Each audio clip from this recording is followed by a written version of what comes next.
Good morning and welcome to today's live show. If you're not watching this live, pay attention to the end of the video. We actually might do a closing stream today. So if you're not watching this one live, maybe you can catch that closing stream, but we will do a little breakdown at the end of this video and see if we want to go live later this afternoon. We already seem like we're calling this data pretty perfectly. We're not falling for any of the tricks, any of the traps, anything out there. We are calling it very, very well these days. Why? Because we trade like water and we pay attention to the signals. So once some people trickle in here, I am going to show you guys some of that data. And we're going to notice that the market is bouncing. Wow. Sorry if you were to the short side, but just know that you most likely need to probably do just a little bit more research. Nothing bad about it. You just don't know what's going on here. The market is rigged, and therefore you need to learn some new skills because this market's very hard to trade in when they just rig it back and forth like this. It really is. Everyone telling you that the yield scares are bringing the market down when you get data yesterday that actually is going to bring the yields down. It is completely backwards, and they are lying to you, and you need to make sure you have some skills in this market. So remember that course. Today is the last day. We may extend it, but today, as far as right now, is the last day. If this market starts to be funky continuing forward, we'll probably leave it open until at least Sunday. But for now, it's going to be labeled as that. And then maybe at the close, we'll change that to this Sunday. Okay, we'll change it to maybe next Monday. I like to do it Monday because people over the weekend can come back and ask questions and do all that good stuff. But hopefully you guys knew that we overall were calling that this was a trap. We knew that they were going to use that trap. What are they going to use as their way to pay for their borrowing of to short sell, right? How are they going to pay for that? They're going to use NVIDIA. They're going to use the stock market. They're going to use things like Apple. And you're going to see some wonky behavior. I truly believe you will. I think that Apple may go make this signal today where it's going to pop up. And it's going to pop up to here, maybe go to 193, and then we're going to see that ripped away. They're going to take profit in different stocks. You're going to keep seeing weird behavior. So thank you so much to anyone who's willing to take that course. I respect the fact that a lot of people are kind of humbling themselves. I had to humble myself back in the day and be like, I don't know enough. I need to learn. And humbling yourself is a very, very good thing, and saying, hey, I'm dedicated to learning. So good morning. Let's pull over that data for you real quick. The data, what did we say? They were telling you PCE is going to go up. We were saying, watch out, it's probably going to be good news. So this is good news. PCE is coming down. Personal income coming in at consensus. Personal spending going down. That is actually a good thing as well for inflation. So we're getting all good data. We called this to a T. And probably the only stocks that aren't going to go up are AMC and GME. And if they do, I would be careful because we need to make sure those things are going positive, because they're going to use the profits that they take out of NVIDIA and all these other stocks. Right now, they're going to make profit off of you if you were to the short side, right? So, and what do? They're going to gap it up so that they can make a chunk of money off you. That's what we were talking about. So thank you guys for joining this morning. We're going to break down some stocks. Bought into oil this morning. Yeah, USO looked kind of good, actually. Like, I believe someone was bringing this up, and I was mentioning the great divergence here on the 2-hour. And now you just want to see, is that able to continue, right? So we want to see if that can continue. If the daily is able to roll up, it is. It has divergence as well. This looks like if it goes positive here, that could be a good thing. So what do we want to look for on the shorter time frames? Yeah, we got to make sure the momentum is going positive for us. This is going to be negative momentum, but if you get this cross up and you go positive, hey, the next big move could be coming. Right now, I have a target at 80.52 for USO. So good look there. Let's take a peek over at gold too while we're doing it. There you go. So this one here, able to go positive. 2-hour, if that would load. Bullish, bro. I know. We said it was going to be bullish, bro. If you watched last night's YouTube video, you knew that we were calling for a bear trap. Bear trap. Biggity bear trap. Good morning. Good morning, Dave, Naveed, Diana. Good job with your interpretation of the chart. Thank you. GME and AMC, we will be getting into that very, very shortly. Oh, crap. I didn't even change the title of this video, did I? Ah, crap. I got to go change the title of this video, guys. I messed up. I got a little too excited. I must have just started streaming without changing the title. Let me go change that title real quick. My bad, but this is a great opportunity to like the channel. We are calling things very, very well this entire week. And we knew that they were going to make some kind of funky trap.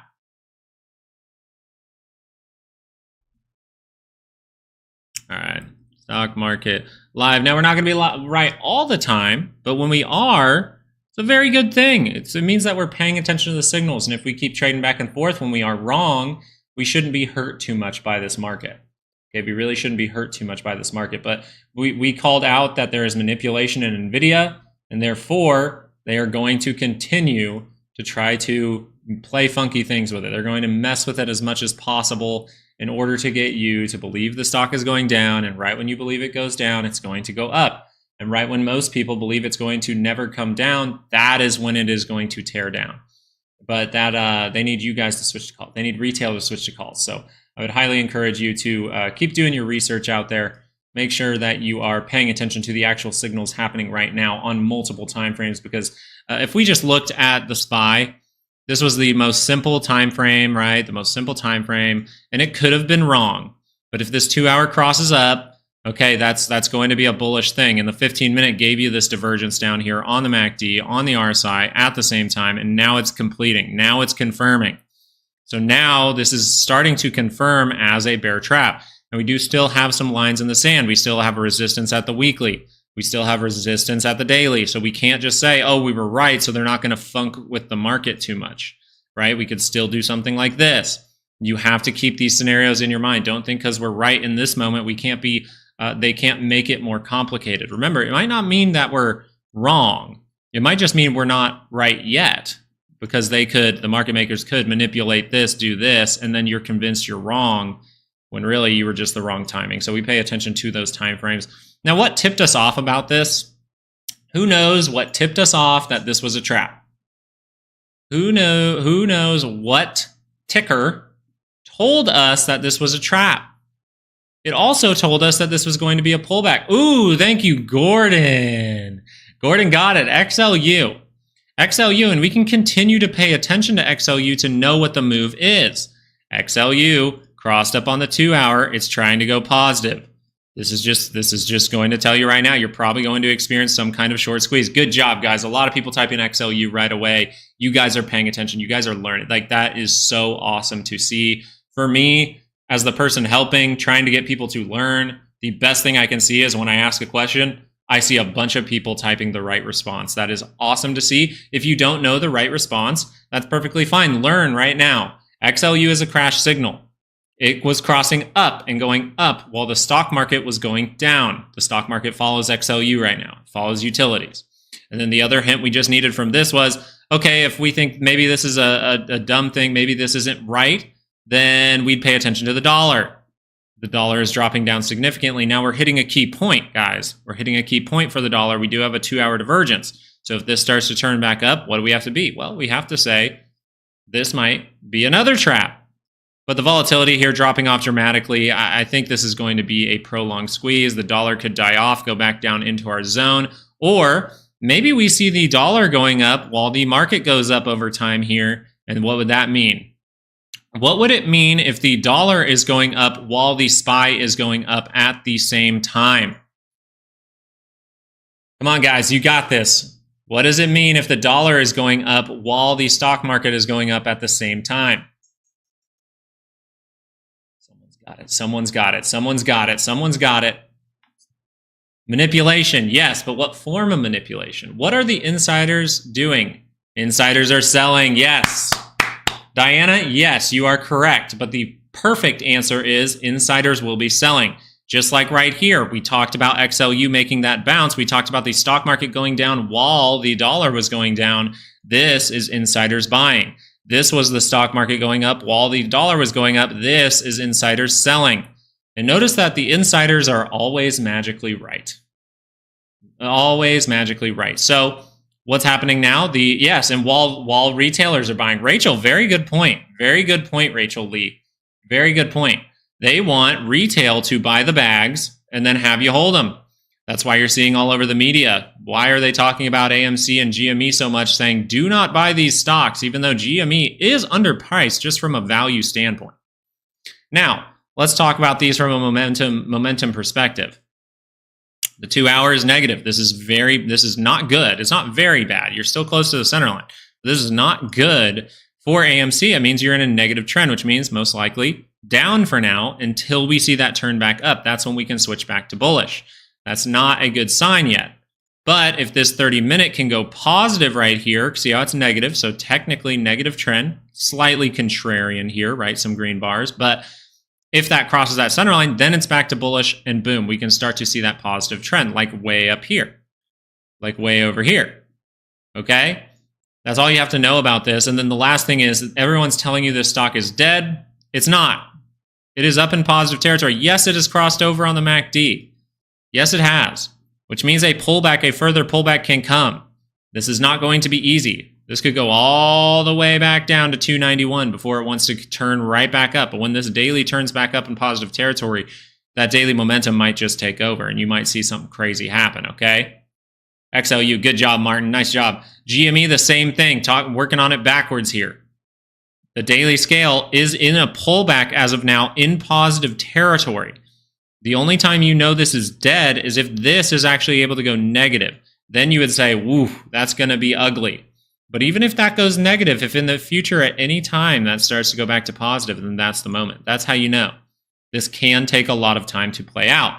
I think it's going to play out a little sooner than, end of July. I think it could play out in June. I think mid-June we're going to see something crazy. So what's happening as of right now for GameStop? The 2 hour is negative, but it's right by positive territory. Now, GME looks better than AMC for one reason, the 30-minute chart. The 30-minute chart is positive. It is in a positive trend. It's in positive territory. The RSI is above the center line. The MACD is above the center line. It is in a positive trend. So the 30-minute, the shorter time frame, the 30-minute is in a positive trend. Now you need the 2 hour and the daily to start to cross up on those MACDs. Okay, guys, so that was it for AMC and GME. Let's kind of click through here as we look at Apple. Apple is dropping down a little bit. It's dropping down a little bit. Remember, this one here, triple divergence up at these highs. Still potential here to roll over. Right now, the momentum is facing down, but it's in positive territory.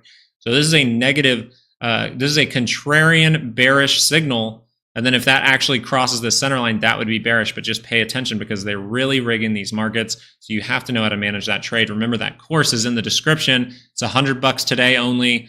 We might extend that to the weekend. And if the craziness continues, guys, I know a lot of people are saying they want to buy the course, but they need some time to get some money. It's perfectly fine. And it's open to PayPal as well. If you need to pay with PayPal, just hit the change payment options. But if the craziness continues, volatility spikes up. If volatility is high, I'm going to leave the course at $100 so anyone can learn in this market.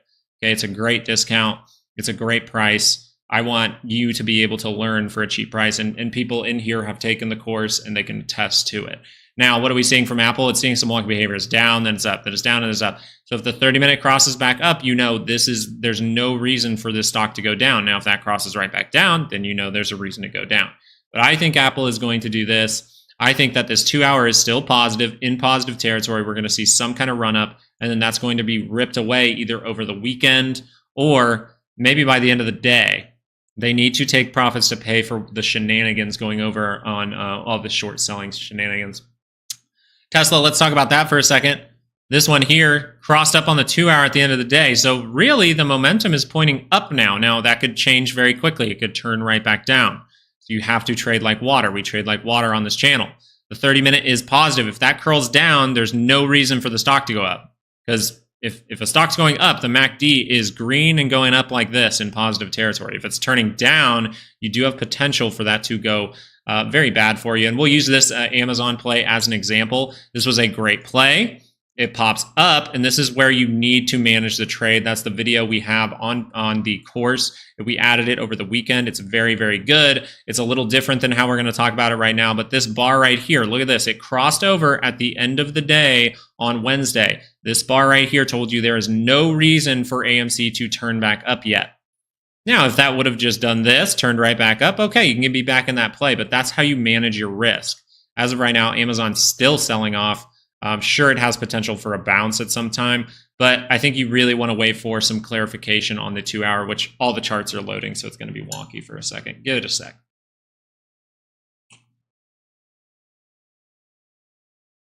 What short time frames were you doing, John?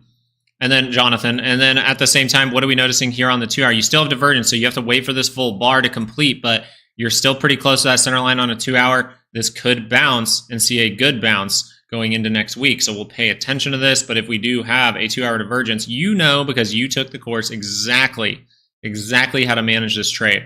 Exactly how to manage this trade. If something wonky happens here and it goes like this, you'll be out at these levels while everyone else will struggle a little bit. So the course really going to help you out with managing a trade if this sets up. NVIDIA, what are we noticing? Well, we're curling up, okay? We have to see if this 30-minute is curling up into positive territory. It hasn't curled up yet. Okay? This is going to be a complicated market, but we knew that this was the first real trap.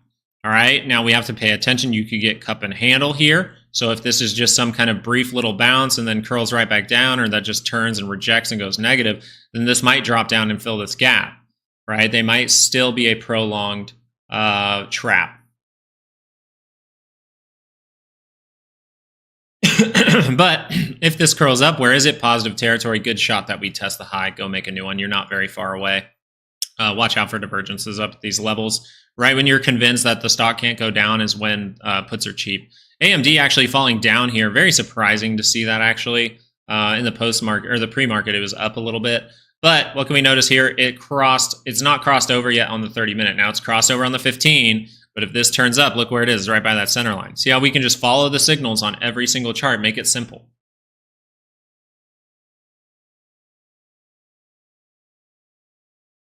What are my settings for my EMAs and SMAs? I only use one EMA, that's my 20, and then I have an SMA for the 250 and the 5.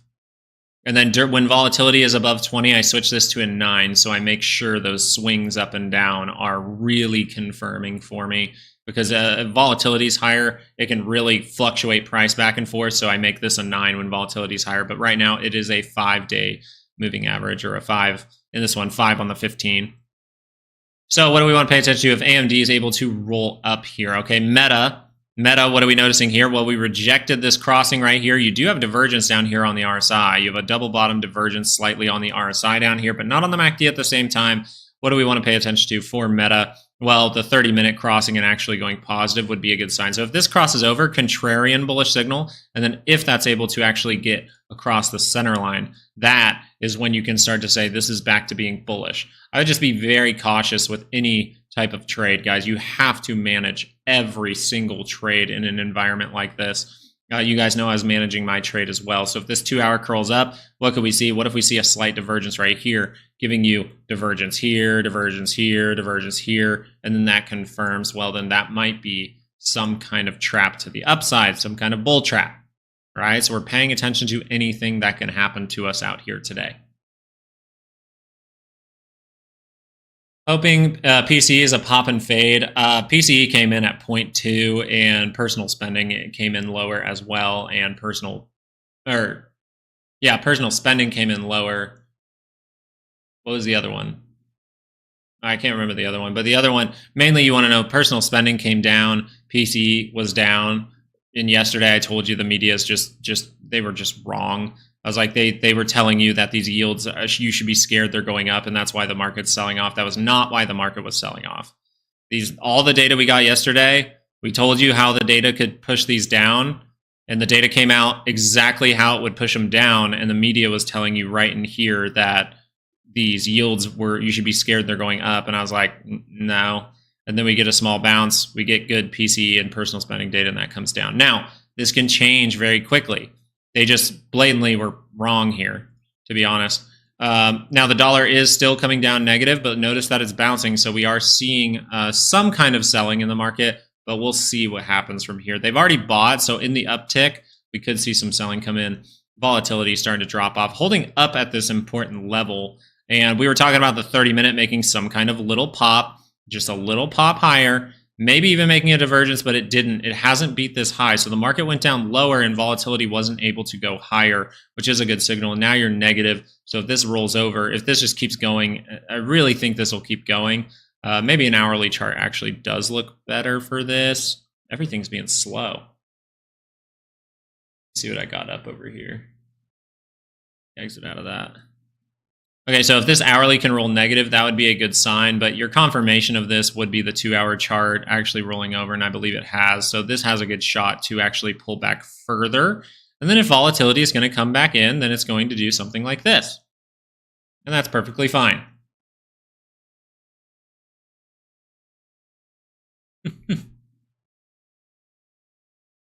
My AMC call just went from negative. The one that was funky yesterday just went from negative to plus 150%. So someone is buying that number, it looks like. Now remember, I'm going to be paying attention to AMD and showing you guys how to take that trade if that sets up for us by the end of the day. But it looks like this might go on into next week. 2-hour hasn't curled up for AMD yet, so. All right, how are you guys doing this morning? Everyone excited? Everyone liking the video? Morning, y'all. Sitting on the bank fishing. Not my favorite. There's a guy who said Dell. Dell added 1.7 billion. I mean, for the market's pop and fade. It could. Amazon slowly selling off. People probably just buying a bunch of calls there, right? We know that the algorithm built by rocket scientists, Citadel admitted to it. The Citadel CEO, the Citadel guy, the owner, the founder, he admitted to it. And therefore, you know that it's right when there's too much call volume, they're not going to push that back up because puts are cheaper. They want people to go bearish. And people are bearish as of, well, let's see if this is printing yet. Sometimes it takes 15 minutes to update on the PCC. Yeah, that's not updating yet, but this is what we were talking about live. At the end of the day, we were saying, hey, once this goes above 0.95, puts start to become cheaper. Once it goes above 1, puts start to become cheaper. Watch out. They're going to rug pull you in the other direction. They're going to bounce the market to take your money. And that's exactly what's happening as of right now. All right, so 2-hour crossing up would be the good sign here. But you need this 30 minutes to go positive. You even have 30-minute divergence as of this bar, which can roll up the 2-hour. Let's make some profit. He admitted to what? He admitted that they hired rocket scientists to build an algorithm that just blatantly can tell when retail is going too much to the put side or too much to the call side. And what the algorithm does is it calculates that, and then right when calls are cheap, the stock will go up. Right when puts are cheap, the stock will go down. On everything. And the put call ratio for today was like 2.7. So yeah, wow. Happy Friday. Once you hear that, don't you think the market's rigged? That's why you have to really manage every single trade, especially when they're doing stuff like this, because, well, we know that they also are a part of the AMC and GME thing, and they're losing a lot of money every day. So they need money in order to pay for their borrowing of those short sales. And they need to buy those shares. So they're going to take money from retail to pay for that as long as they can. IWM, this was the trade setup we gave. This one here, what are we noticing? 15-minute, it curled down. We were risk managed, so we're not scared at all. Now we're seeing that move back up. This is where like leaving some runners is a good thing. But based on the pricing of the options right now, I was not liking this play. So I just am saying I'm sitting on the sideline. We can look at CRM real quick. Don't spam the chat. CRM, terrible play. Don't think that this is going to recover fully. Yes, you can see a bounce. Most likely we're going to get towards that center line and that will continue. Now that can be wrong if this is able to fully go positive. But if this just curls up, curls down in negative territory at any time, this was just some kind of dead cat bounce, and then it's going to fade. You want to wait for a tapering at least, which you did get a little bit of tapering here. I'm sure there's a little like 15-minute or 5-minute signal, right? You see the little 5-minute signal right here for that tapering. Now you're getting a bounce. Hey, you're getting, maybe you fill the cup, maybe you make a handle and you do go up. But is this a good trade setup for a trader? For me, no. This is a catching a falling knife at this point. And yes, you can make money off of catching a falling knife, but I like to practice good habits. I don't like to see a big drop, take a call, and then make money, because that's going to convince me that I'm a genius, and I'm not a genius. The Dow even seen a bounce. The Dow has been cooked, man. Now we always have to keep our eye on XLU. So let's go pop over to XLU just for a brief moment. What do we notice? Well, it's topping out. So really the market needs to catch up to this. It would make sense for this to digest a little, right? You see the 15-minute just screaming up into positive territory. It needs to digest a little, and then maybe we can see another move upward. But as of right now, the 2 hours crossed, so we could digest throughout today and then see another upward move by next week.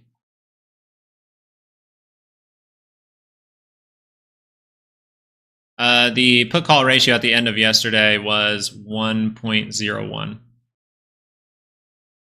Volatility is starting to drop even more, so there you go. SPY seeing a solid bounce, crossing up on the 15. There's your confirmation. If that can confirm, if we can get back in this weekly range, that'd be a good sign, and then we just have to watch out for 526.01. We just did CRM. CRM is not a good play. CRM is not a good play. CRM is not something that any trader would say, unless you know how to scalp and things like that. Don, thank you so much for subscribing. Yeah, unless you know how to scalp and things like that, it's not a good trade setup. I scalped AMD for 200. Hey, that's all right. How'd that go for you? Did you do good? Because we just need this 15 minutes to curl back up to positive. That'd be a good sign. And then we want to look out for weakness up here, but if it sees a strong move, I'll show you what I'm going to do to play this. Oh, gold? Yeah, we can look at gold. That thing's starting to rip a little bit there. 0.49, curled up, positive territory. There you go. Now, this move is still very big. It's like when a move like this happens, it's hard to be like, yeah, this is a great play to get in on. But the 2 hour, if that can go positive, really your entry for gold was if you're a contrarian right here, 216.92, if you wanted to take a chance. And then you just got to manage the trade. If you manage the trade, would you have been out? Let me see if this would have got you scared out with your risk management. No, actually. No, your risk management kept you in this play. So your actual entry was somewhere on here on a 2 hour, and then you just want to make sure the 30 minutes going positive, not rolling negative, and it didn't roll back negative. If anything, it's rolling positive now. But anytime that rolls negative, then there's no reason to think there's upside, according to the 30-minute. AMC and GME going positive now. GME is in positive territory, so I think this is the one to watch today. Unless AMC catches up, but GME is the one to watch. Just know if this does see a significant pop, they're going to hold the stock lower. Gold is a hold. Is that what you're saying? I got out at 168.20. Not bad. Let's see, Mara. Wasn't Mara the one that we were talking about getting some kind of bounce? Let's see on the 2 hour here. Yeah. Okay, so Mara, if this gets a bounce on the 2 hour, able to cross today, you can head up to our sell zone. Notice the sell zone. Okay, so if we cross up there, then you could have some divergence across the way here. Triple, actually quadruple divergence on the RSI if this sets up.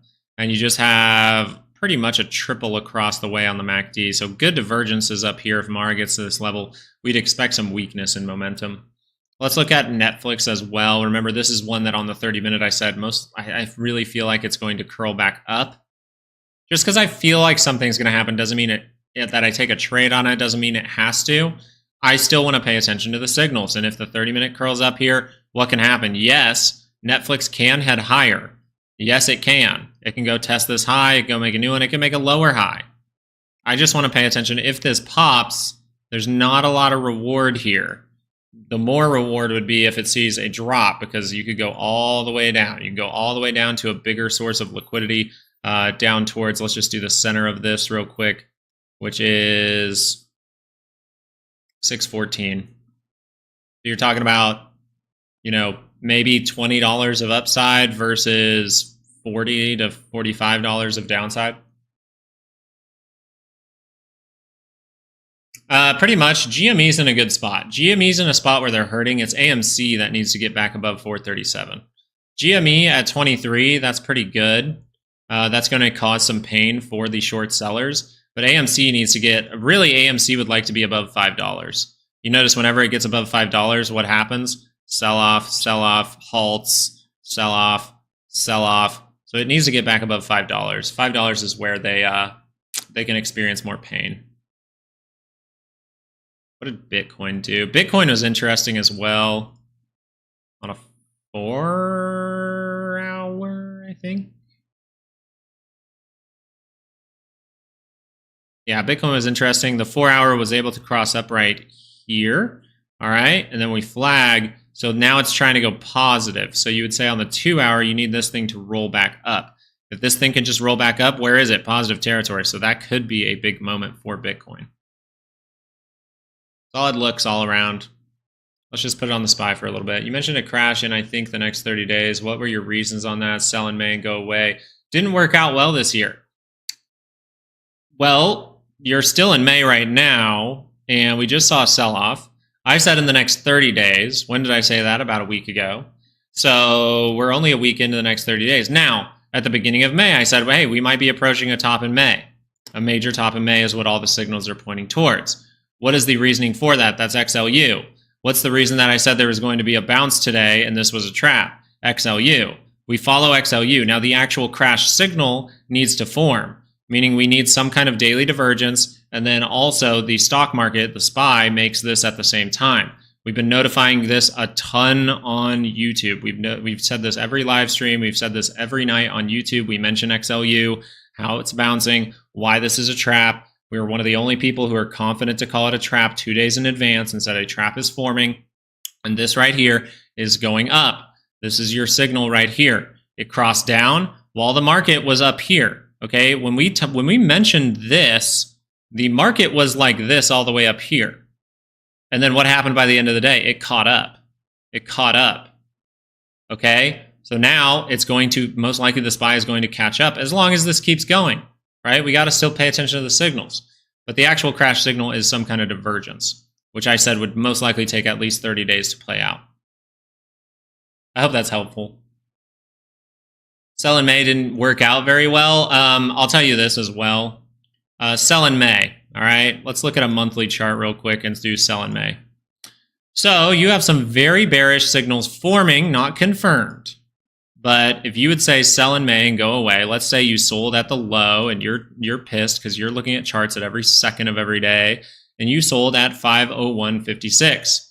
If this confirms, in a few years' time, the market could be down towards 356 in like a year.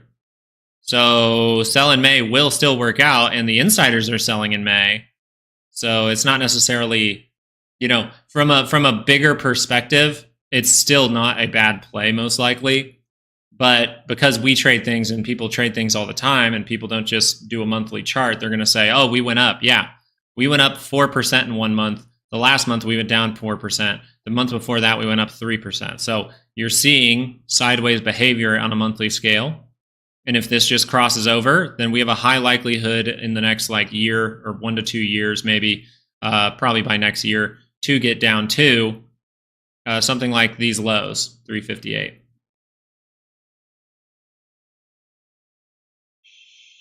Shane. This man needs more likes. This is very good info for free. Thank you, Shane. I appreciate you saying that. How do you know this? Not having a go at you? Yeah, no, it's fine. JC, I'm usually not saying like, even if my tone changes, guys, I've been told this by my wife plenty, that sometimes I get a very rude tone when I'm explaining things. I'm not trying to be rude in any way to you guys ever. I'm really not. Unless you're rude to me, then I'll be rude back. But I just give what I give what I get. But I know that a lot of people are learning. How do I know insiders are selling? Well, look at this SPY. Okay, we're gonna do this here. I'll put them side by side. Actually, we'll do this.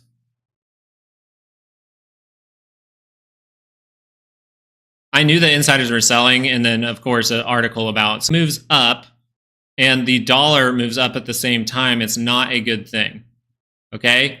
So throughout this whole move, you would say insiders are in, we're squeezing. But right here, what do we notice up here? The market is moving higher while the dollar is moving higher. Do you see the little white line, how the market's moving higher while the dollar is moving higher? That can tell you, hey, the insiders are selling a bit up here. Now, if we zoom out, let's zoom out completely. Let's zoom out completely and take this point right here. Well, notice this. The dollar from this point here is looking the same as the market. That tells you insiders are selling. If the dollar is higher while the market is higher, the insiders have sold something. Okay? So right here, at this point right here, the dollar and the SPY started going up at the same time. And boom, look at this. We see a little bit of a sell-off. And then guess what? The insiders buy while the market sells off, right? The insiders now, right at this point, they start buying. So that means it's not the bottom. Okay, insiders buy. Now the market goes higher while the dollar goes higher. That is insider selling. And then right around the point where it's the exact bottom, the insiders buy. And the market goes up while the dollar goes down. That is correct. But this small bit right here, we noticed that the dollar was going up while the stock market was going up. And that's why we knew that some insiders were doing funky things. But the overall thing here is why sell in May and go away could be good is just because of this. The dollar is going up and the SPY are going up at the same time right now. They look the same right here, right? Just the SPY is more dramatic, but this tells you that some insiders are selling. Eventually that catches up and the correct correlation comes in where the stock market goes down and the dollar goes up at this. So they're supposed to be negatively correlated where the dollar goes up and the SPY goes down. That's when you know it's correct behavior. Right now we know that we've been using this to a T and the insiders are selling in that move. I hope that's helpful, JC. That's what you can pay attention to. That's a big reason we were able to call this as some kind of trap. And we can still pay attention to it. It's not going to be easy. Right now we're doing what? Well, we were able to curl up on the 30, but we need that bar to complete. Did we curl up yet? No. That's why I like to wait till the bar completes unless it's a very strong move. But I like to wait until that actually confirms, right? The 30-minute has not curled up here, so I shouldn't really be saying there's upside. The 15-minute, yeah, it curled up. It hasn't curled back down. So this could just be to convince people, oh, your shorts are going to print, and then they just don't.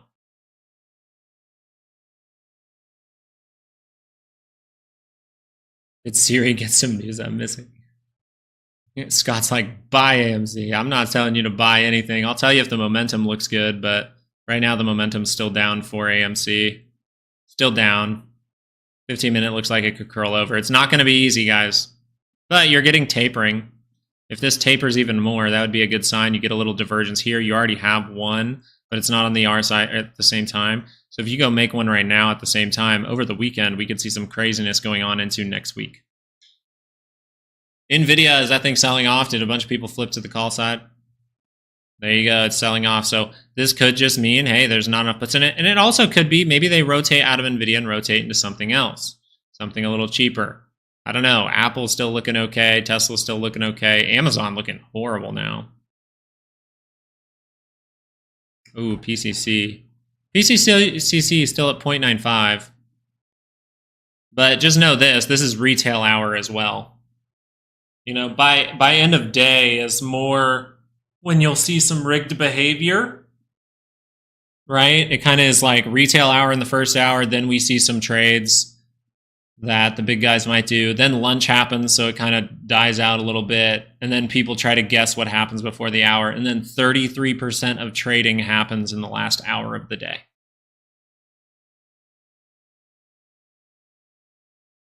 Exactly. Yeah, Pablo, that's why we think this is a trap. You are correct.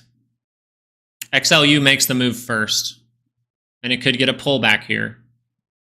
Because the 15-minute, look at that thing, it's cooked. It's just like everything else. It's going to need a pullback as well. You were already able to beat this high and close above it. So now I assume we move sideways or slightly down, and then I'm just going to see this 15-minute go like this, and then curl right back up. So we'll go live later today and see what's happening. It's going to be bear trap, bull trap, bear trap. They're going to trap back and forth as much as they can. Now, if you guys know, if the signals change, I will change my theory here. That's why I trade like water. What if XLU turns down and SPY just falls off a cliff?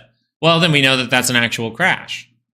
Or it's just a further pullback and maybe it's some kind of trap. We just pay attention to the signals. It will tell us, though, in advance. XLU will tell us. You know what XLU will tell us? If the 30-minute rolls over and goes negative, then we know something bigger to the downside might happen for the SPY if it does something like this.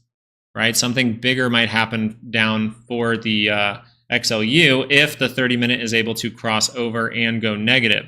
Okay, maybe we make another point of divergence, right? That's why we trade like water. We're always paying. They could manipulate it in however way they want.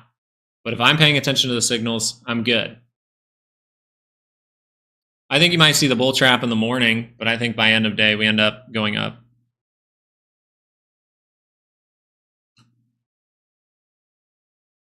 The signal's right here. What's it saying on the 15-minute? It's crossing down. So now it's like, okay, now there's no reason to take calls. This is why I don't trade the SPY. This is why I don't trade the Qs very often. I don't do it because this stuff is just stupid. But IWM, if you want to have a little bit there, let's go look at our play over at IWM. This thing played out. It was very, very good. We crossed up. We haven't crossed back down. So the SPY is all the way down here. IWM holding up higher. Actually, the SPY is all the way down here. IWM holding up way higher. So this is the trade setup we actually gave out. Notice that the trade setup is still playing out. The 30-minute wasn't able to cross. If that crosses, then we can see downside. This hasn't crossed yet. Now also the 15-minute hasn't crossed yet. So if the 15-minute crosses over, where is it? It's right by the center line. There's divergence on the MACD. Maybe we get a pullback here as well. But this is a great trade setup. What's my favorite to trade? Apple. Not lately, but I've traded Apple so much. But just with the behavior that's going on right now, I do not have any plays right now, I think.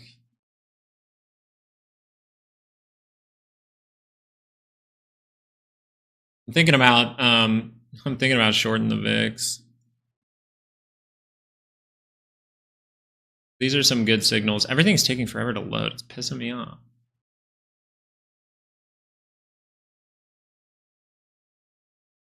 Dollar went up while the market went up early on today.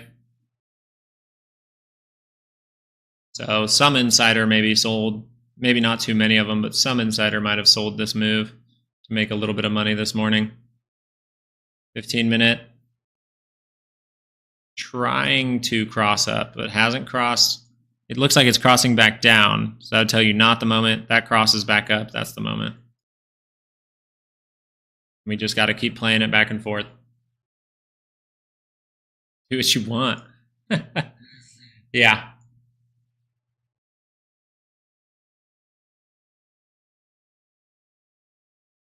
This isn't a channel where I'm telling you what to do. It's more of a channel where it's like, hey, I'll tell you what I think about something.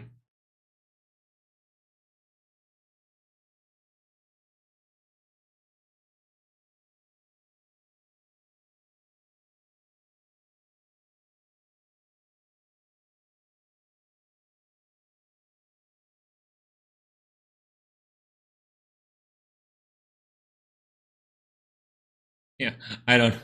Someone's buying AMC calls at a very, very high level. All right, so like if I was going to take a play on volatility, what would I want to see? Let's go through that because that's the one that I think could be an opportunity. Well, the 15 minutes low, we could experience a drop if the 15-minute curls back to positive. The 15-minute is negative right now, so volatility is dropping. But in order for, if you're going to short something like UVXY, you need the SPY to drop. So this is already negative. So we know it's negative. If that doesn't curl up, we shouldn't expect more volatility. Or you maybe expect more volatility, but is that going to be a pump, right? Volatility doesn't mean it has to be a drop. You just want to make sure that that is confirming. So if this 30-minute confirms, most likely I will be shorting volatility. Because UVXY, see that drop off? Pretty cool. So the SPY is here right now. UVXI are not matching that, and it has decay in it. So I think paying attention to the SPY is a good thing. We can just watch it on a 30-minute. We can literally be patient.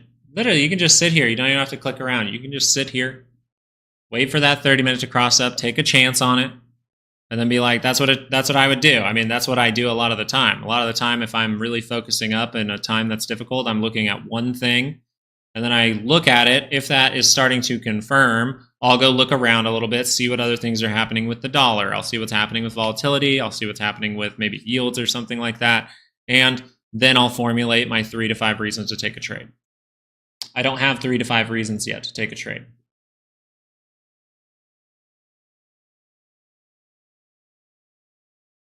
Uh-oh, what happened? Hey, Kieran, thank you so much for subscribing. Really do appreciate it. And Edwolu, thank you so much for subscribing. I love that name. That's cool. I think it's Kieran. Maybe it's Karen, spelled with an E, but Kieran. I had a soccer teammate named Kieran from Liverpool.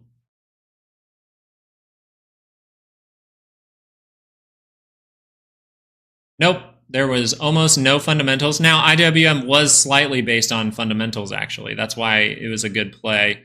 So it was based on the 30-minute divergence. We also noticed that GDP was supposed to come down the next day, right? And we had the media telling you that you should be scared that that yields are going higher. What happened the next day? Well, GDP came in lower, jobs came in, jobless claims came in higher. Those are both good things for the yield to come down, which is good for IWM. So it had some fundamentals behind it, but overall, like, I'm a true believer in you pretty much don't need any fundamentals to trade. Now you have to pay attention to the big points, which is data drops. That's a fundamental thing I pay attention to, Darwin.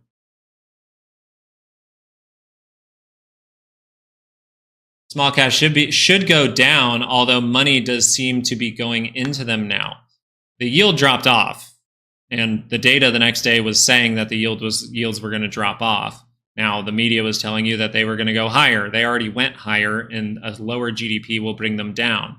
And then I see a 30-minute divergence by the weekly expected move, meaning the probabilities for a bounce as far as technical analysis go were with me. So this play right here was very, very smart. Very, very smart. This is why I posted this trade to Patreon during market hours. I only post trade setups that I think are very, very good. And I will tell you they are very good. The last one was IWM, 30-minute divergence. Now, there is fundamentals behind this, but you have to wait for those fundamentals, and we teach you how to manage the trade. I got in early right here. I exited right here. Okay, the fundamentals were they were telling you yields need to go higher. Yields already went higher. And then this day right here is when they were saying the yield should go even higher. But I just noticed that GDP was supposed to come down. And if GDP comes down, yields go down.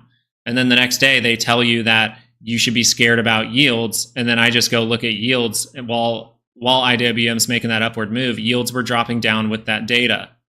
Okay, yields were dropping down with the data because, I mean, I have a basic, I would say, even a basic understanding of how data works. A lower GDP means that inflation is being fought. The economy is slowing. Therefore, we're not growing faster, which means inflation should be kind of coming down a little bit. Which means if inflation is going down a little bit with a lower GDP, then why would these yields go higher? Now we're coming into a point of 4.495. That's a point I have to pay attention to. We'll look at DJT right after we look at Meta real quick. Meta, remember, this is what we said in last night's video. This is where they've made every single trap. Now, if this starts to lose, I would say, what did I say? I think it was a two-hour chart. If we start to close below 463.76, that is not a good thing. Just pay attention, because what if the 30-minute just rolls up right here? If the 30-minute rolls up, then you can be a contrarian and say, maybe this is going to go into positive territory. And then you'd say, if it rolls up, contrarian. If it goes bullish, that's a bullish trend right there. But if this just does this and rolls right back down, that's why you got to manage the trade, right? Nothing is guaranteed in the market. Trading is a very difficult full-time job. Anyway, your call was spot on, but I just did not understand it. Now I think that I understand your reasoning. Great job and great call. Thank you, Darwin. No, perfectly fine to ask questions. If you don't understand how the data looks, if in inflation, it does make data a little bit more difficult. Normally, a lower GDP is bad. Normally, higher jobless claims is bad. When you're fighting inflation and you're worried about yields going higher, then technically for the market, higher jobless claims is good and lower GDP is good. Let me go look at DJT, but yeah, you need that. There's no reason to take a trade just yet. No reason to take a trade here. I mean, there's really nothing in here yet to take a trade. Now, the 15-minute, you could argue, has divergence here. So if the 15-minute curls up, then you might have one reason, but can you make multiple reasons? That's what we talk about in the course, okay? You have to have multiple reasons to take a trade. That will make you dig into the stock, look around to other stocks, look at the dollar, look at the volatility. Then you can look at all these things and then start to formulate a plan. I know that traps have been set here a lot of times. So if I have divergence at this level, then this might be a big trap. I have a divergence on the MACD, flatness on the RSI, kind of down on the RSI. So this might just be a bounce. See how I can immediately now know, I have to be worried that this is just a bounce. So if the 15-minute does cross up and go positive, I need to pay attention anytime that rolls over, because that could be some kind of just bounce that leads to us breaking through that level. So that's what I'm paying attention to right now for Meta, 15-minute divergence, if that can confirm. Amazing that bad news is good news for small caps, apparently all based upon interest rates going down, even though everything else is kind of falling apart. Yes. And small caps do lead the market sometimes. Sometimes small caps lead the market. The biggest thing you need to know is as long as XLU is remaining higher and not making a new low, then the likelihood that this is a trap is high. Not 100%. Nothing's 100%. That's why you trade like water. That's why you know how to manage your risk. Right? Nothing's ever 100%, but there is a high probability that this is a prolonged trap right now. And Meta might, just might, if this is a trap, and we're calling this correctly, not every stock has to do it. Not every stock has to have a trap in it, but you would say that the SPY is most likely trapping people, or the Qs are most likely trapping people. What's in the Qs? Meta, and you're seeing a 15-minute divergence right by where that trap was made. PCC drop. Yeah, PCC dropped. Okay, so now it's going to the call side. Now, sometimes when you see that initial flip to the call side from over the 1 mark, and then on like this, you start to cross down, that can be a bullish sign. But this also could be if this is retail buying a bunch of calls, then we might squeeze even further to the downside until they give up. It just depends how they're going to do it. That's why you have to watch these signals very closely. But sometimes it's a bullish indication when you go above 1 and then you cross back below it. The initial time you cross back below it could be a bullish sign. And then now, if they were going to bounce the market, the call side would start to go like this and the market bounces. And then boom, right when it gets to a point where it's like 0.7 or something like that, just know the insiders probably already have their positions here at these great levels with the premiums. And then that starts to go like this. And once it gets down to lower levels, look at that right there, then they flip it on you. So you always have to think like in the future, because what you're seeing now is what's happening in real time isn't what's going to happen in the next hour, right? So in the next hour, if we bounce, then retail will take calls, take calls, take calls. If that gets too hot, too low, then puts will be very cheap. And then there will be some kind of pullback. What was the stock? DJT. Someone asked about DJT. Ooh. Now, DJT, this one, a lot of people were telling me this thing is going to keep going. I just said, watch out if this 30-minute crosses. We talked about this a little bit yesterday. Your risk management told you to get out right here, right? If you take my course, the risk management tells you to get out right here. Well, depending on what time frame you're trading on, we trade on multiple time frames, so the course will teach you how to risk manage on multiple time frames. But as far as the 30-minute goes here, boom, there's a cross. There's some risk here. And then on the 15-minute, I think we pointed out the 15-minute divergence yesterday. So you have 15-minute divergence up here.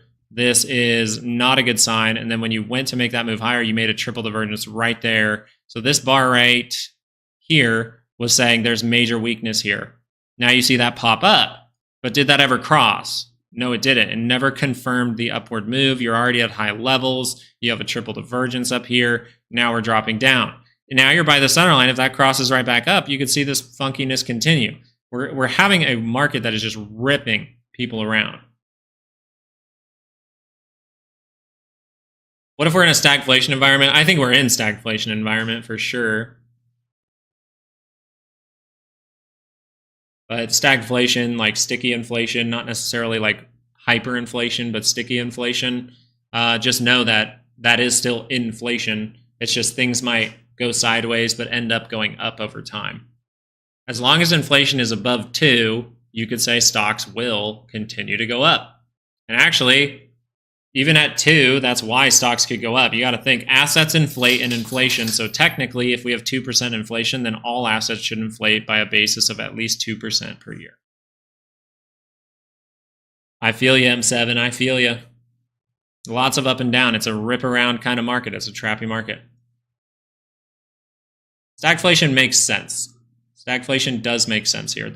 They said not higher for longer. The only reason they would do higher for longer is because the inflation is stickier, right? It's not transitory. It's most likely stagflation. We're most likely in it right now. But the person who's supposed to notify you guys about that stuff is Jerome Powell and the Fed. They will never notify you about that stuff, just like they told you it was transitory, just like they said inflation's going to come down. It's not going to come down back then, and we knew that it wasn't going to come down, so therefore they lied to you. Now they're telling you that they don't have to do higher for longer. What are they doing? They're keeping the rates higher for longer. They're lying to you. Now they're saying we're going to cut rates. Now what do we know? Well, if there's stagflation and the potential for hyperinflation, they can't cut the rates. Hyperinflation is like one of the worst things a country can go through. It will absolutely demolish our dollar, and M7 is right when you say, hey, if we go through hyperinflation, yeah, silver and gold.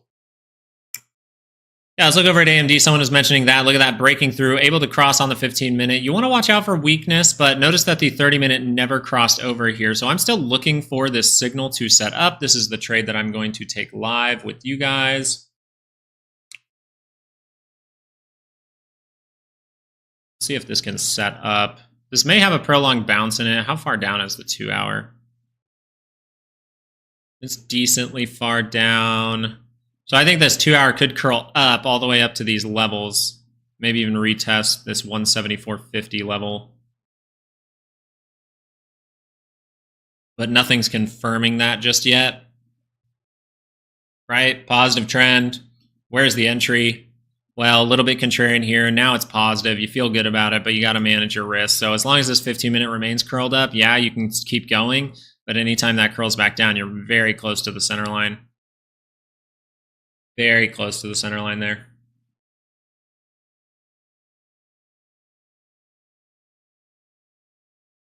What I'll do is I'll use a tiny, tiny amount of money to show you guys how even someone with a tiny amount of money can start to make money in this type of market if this trade sets up. SPY, what do we notice? Going down to test the low. Still have divergence. Actually, we have a steeper divergence now. Even steeper.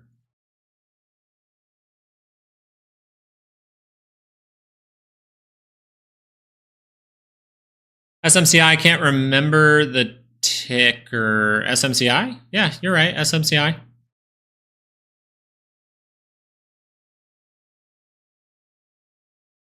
Oof, that is an ugly, ugly look there. So no real divergences at the same time. You had a small one, I think, here, but this is why you be careful with 15-minute divergences. Let me see. Yeah, this is why you be careful with 15-minute divergences. Because you have to manage the risk. Like risk management told you right here, there's potential for downside to test the lower, go make a new one. So right here, there's no reason to take an upside play anymore if you were doing this 15-minute divergence. And even on the 15-minute, the 5-minute will be good, right? Because look at this, I get divergence right here. So right here, actually, they were saying get out of SMCI at 839 because there's potential weakness. Boom, you see the 15-minute curl over here. Boom, we head to lower levels. So this is where risk management can save you. And I can't say that there's good divergence down here, and I can't say that there's good divergence on the RSI and the MACD at the same time. Now, there is divergence on the MACD, multiple point, maybe a triple divergence, but not on the RSI at the same time. So a lot of the time that just leads to some kind of dead bounce. Think NVIDIA is going to do that? We'll see if it keeps if it didn't curl back up. Didn't curl back up. So we were right about the first bounce. Now we got to see if they're just prolonging the trap. Remember, you just said calls. People bought calls, right? People bought calls. So what would they want to do? Well, they're like, oh, shoot, the retail's not being as stupid. So maybe we need to make this go down so that they all buy puts, right? All buy puts, and then magically we have to all buy calls. All buy puts, then we magically have to all buy calls. All buy puts, and we all have to buy calls. So that's what they probably want to happen here. Look at that little bounce now. up to 0.88. We'll see if that starts to scale up. We're still in the first hour, so that's retail hour. This is when they will try to push it down, most likely, to see if they can get you to buy as many puts as possible. Frig, hold AMC. That's all I'm doing. Right now, I have triple divergence on the MACD, on the MACD here. Not on the RSI, but I do have a single divergence. If this can turn back up, that would confirm. It's not confirmed, right? But if that can go like that, we might see something crazy happen. Just know if the AMC and GME thing happens, the market can crash. The market can crash. I think they're really trying to bait you into puts so that they can maybe go to the call side one more time to pay to suppress AMC and GME, because this is a decently strong signal. GME just crossed over, so right here is telling you if this bar completes, there's no reason for upside again. It's pointing down, and it's very close to the center line for GameStop. Okay? I believe in the movement, but we're still learning on this channel, and we can learn from this, which would be if this is going to cross down, that means the momentum is starting to shift down. Now it's still in bullish territory. So what would we want to see if we want this to get bullish again? Boom, boom. See this get close to the center line, even cross it, and then curl right back up. This is when you know that it's bullish again. You have to be quick with it. These are very hard to trade. No, not a bear trap. Perfectly fine. Perfectly fine to say that. That is your opinion. And I have my opinions. And maybe it is not. Maybe it is not. But the probabilities say with XLU that it has a high probability to be a bear trap. And now people are going to go, but XLU is dropping. Yeah, but the SPY never caught up to it. So as long as this doesn't go fully negative, right? That's it. If it goes fully negative, then you would say, okay, the SPY can keep dropping. We might see a further downside. But if this just does this and then pulls right back up, we do this and pulls right back up, wouldn't that scare you into thinking XLU is going to drop? Wouldn't the SPY dropping down just a little bit lower from here and XLU dropping at the same time cause you to think, oh, we're going to experience some kind of drop? And then everyone goes to the short side, calls become cheap, and then it rotates back around. We'll keep our eye. Someone keep your eye on PCC for me. QQQ just straight down, no bounce. You got to bounce first thing in the morning up to 452, but then people started to buy calls. And that weekly does hold as resistance. Right? We mentioned this in the video. It wouldn't surprise me at all to land back below this zone right here, but just know this is also very good support.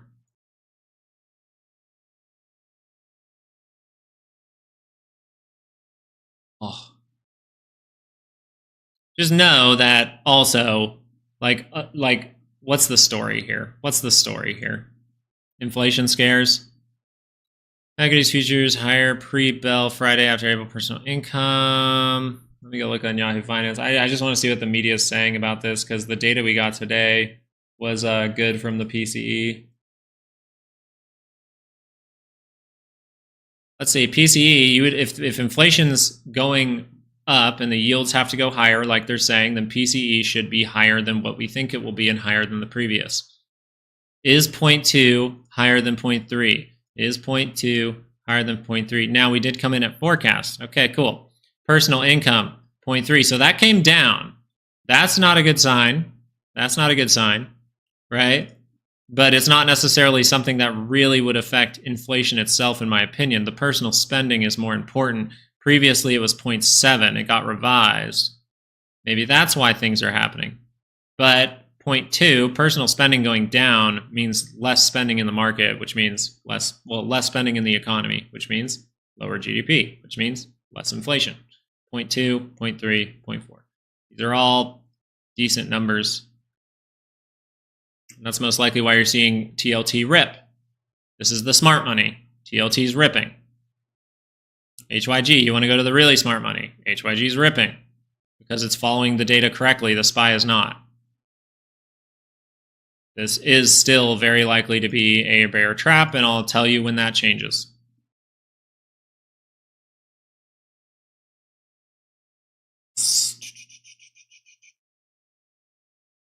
But you see, I'm not letting them trick me by just not really trading. I just have AMC, GME, and I'm looking at volatility, thinking about taking a play on that.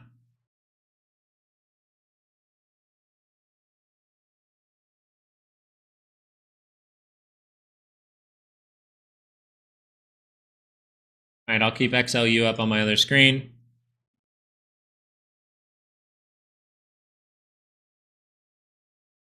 SQQQ printing. That's what's up. Nice play.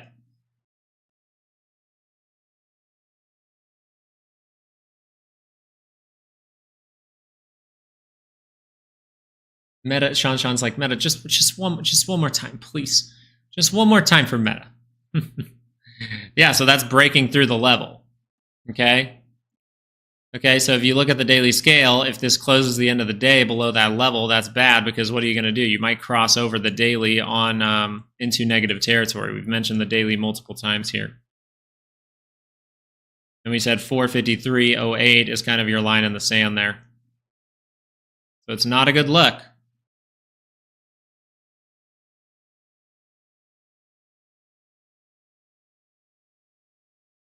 We haven't even made a new low since yesterday. Still printing. Up 300 on puts. Nice job, Sean. Do you remember when we say so many diverses with tech and semiconductors? I wonder if that's why SPY and the Qs are falling while small caps are going up. I mean, you can look at semiconductors and see what happens here.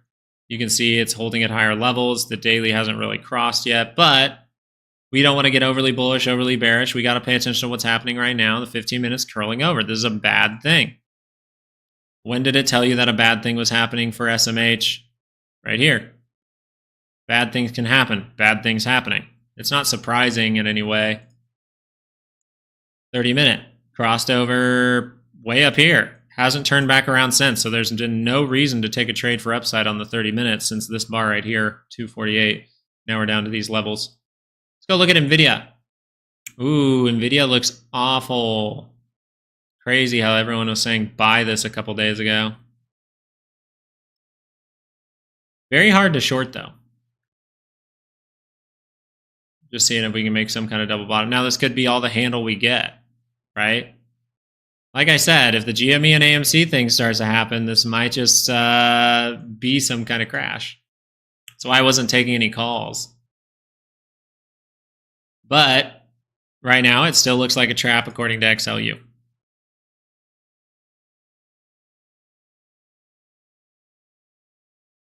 According to XLU. This went higher while the stock market went lower. We've been following this to a T. We know the crash signal is some kind of divergence.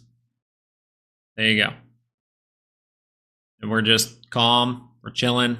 We're not doing anything crazy. It looks terrible. They're going to make it look terrible. They're going to play with you as much as possible, bait you into taking a short position. The place to take a short position might have been right here at 529.79. And then that curled down, curled back up, risk managed right here. The next place to take a position, well, it would have been the next day, so that would be a difficult one because you don't have much room. And then we curl back up, set right here, but that's not the best position either. So you got to wait. You got to be patient for your best positions. This one right here was a good one because you kind of have a divergence up at these levels with that high. That's where I didn't get faked out. Actually, was it here? I think it was here. I didn't get faked out. So overall, I've already made money this week. Wow, that looks awful. And it's happening in May. Oh, no. I mean, down either way. Oh, NVIDIA going down into the gap. That is not good for NVIDIA. That is awful. Holy shit. That's so bad. I'm so glad I didn't trade anything with NVIDIA.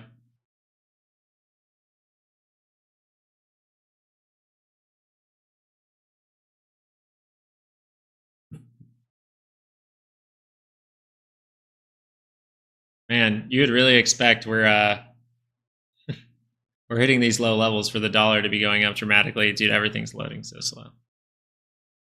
Let's see where we were at yesterday at the high here. Or actually, let's look over here. These keep happening after hours. Where are we at the dollar yesterday at these lows? Boom. At 104, now we're lower. So the dollar and the SPY have gone down now at the same time. Dollar, if we're selling off dramatically, the dollar should be going up dramatically.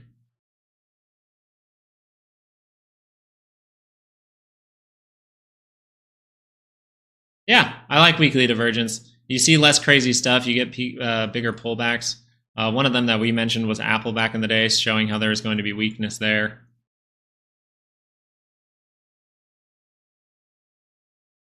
Still in the first, we got 4 more minutes till things might settle down.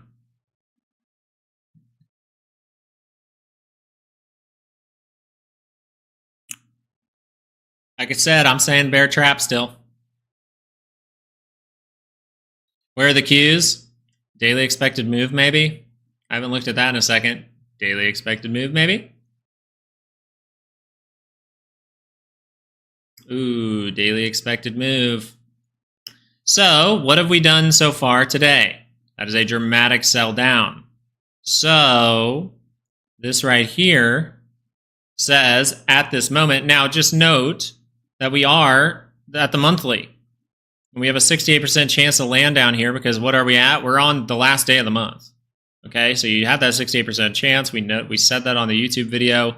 This is why, not taking trades pretty much this entire week was probably the move, but I took a couple, I was profitable, and now I'm sitting, chilling, holding AMC and GME, thinking about shorting some volatility.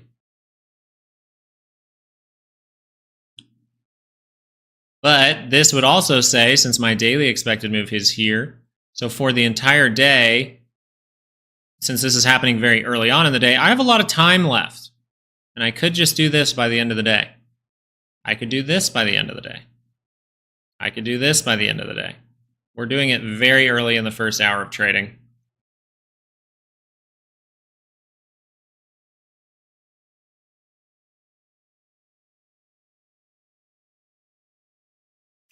So let's see if I want to put my money where my mouth is. Let's see what UVXY did. It's already negative, damn it.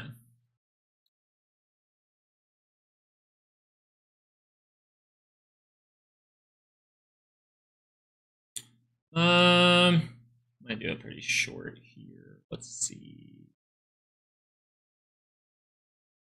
What do you think? What do you think UVXY goes down to? Gap fill around 250, maybe a new high. Yeah. I'm going to say UVXY makes a new low. Somewhere around $24.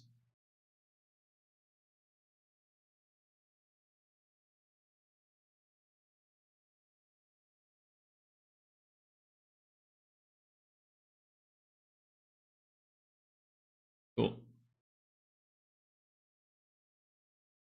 I have that set up. Now I just have to sit and be patient, see the little stuff happening here, maybe go do my analysis on the VIX. Okay, 15 minute. If that curls up or rejects right now, then I'll take the play. Now that's not necessarily, the best on my strategies, but I see a bunch of divergence up here and the price of it is still pretty cheap.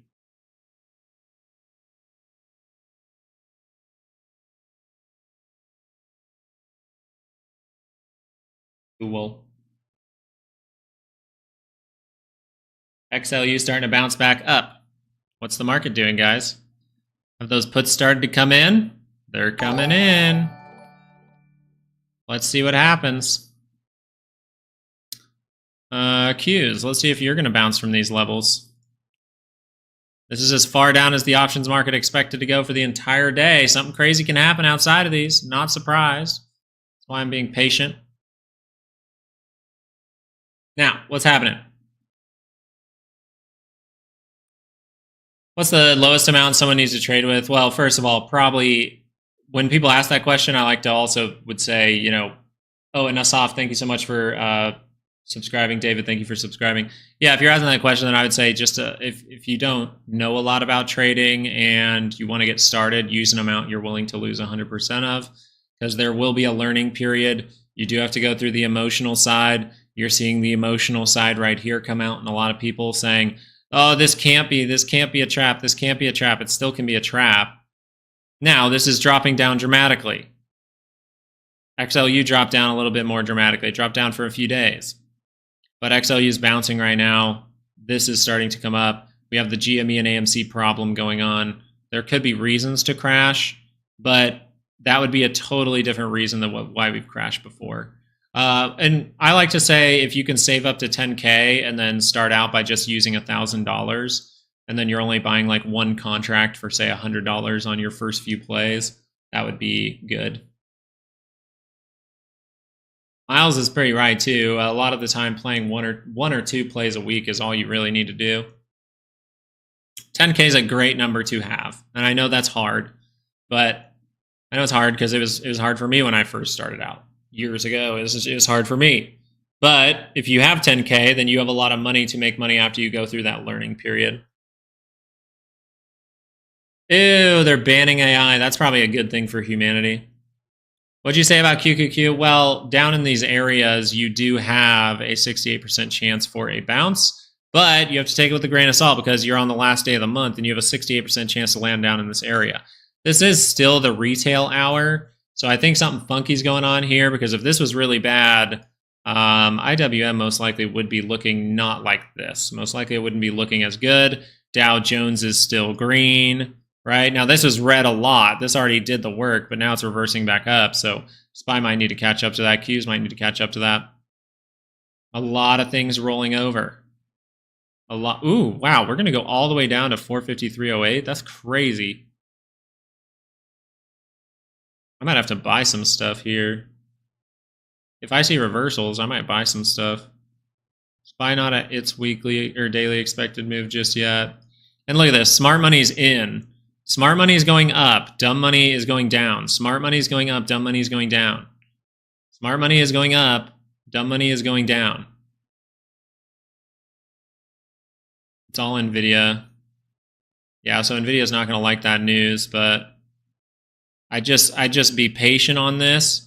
Know that they're pushing this thing to the upside. I don't know if they're going to continue to do that, but if they are going to continue to do that, you're just going to see the 30-minute cross up go positive. That's all you're going to see. A little positive move like this, and that could say, hey, what are we going to do? Test the high, go make a new one. It's still not over yet for NVIDIA. Look at the daily. It hasn't rolled over. It's not over. Just like GME and AMC, right? It's not over for NVIDIA. Until this thing is dead, once it goes negative and you kind of confirm that negative trend. As of right now, this could be some kind of prolonged pullback. Right? If it's going to cross on this daily, but it hasn't even crossed yet, so I can't even call it a pullback fully.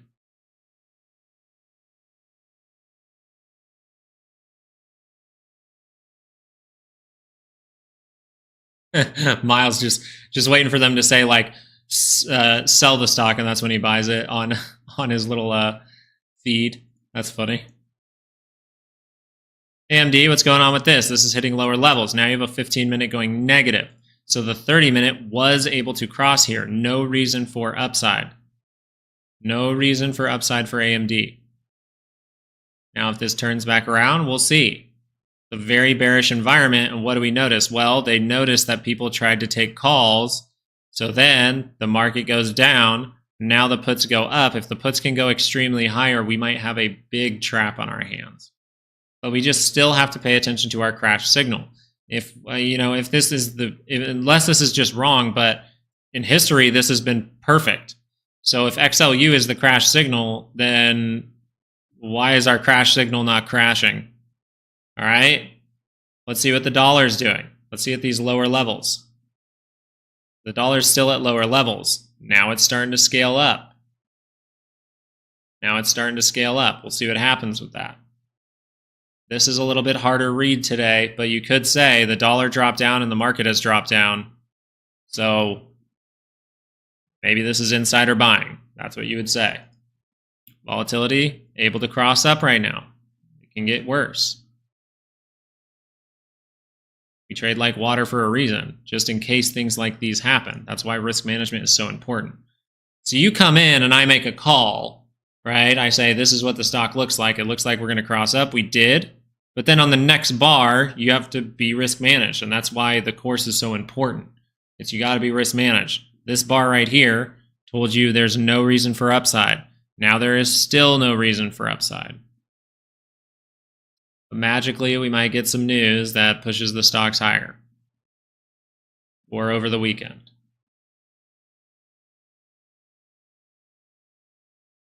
NVIDIA drops down to 1,060. And NVIDIA was trading outside of its weekly expected move, by the way.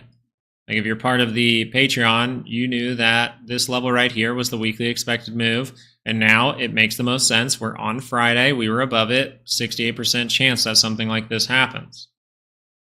We tried to use it. We tried to hold above it. We tried to hold above it, right? We weren't able to. We were here.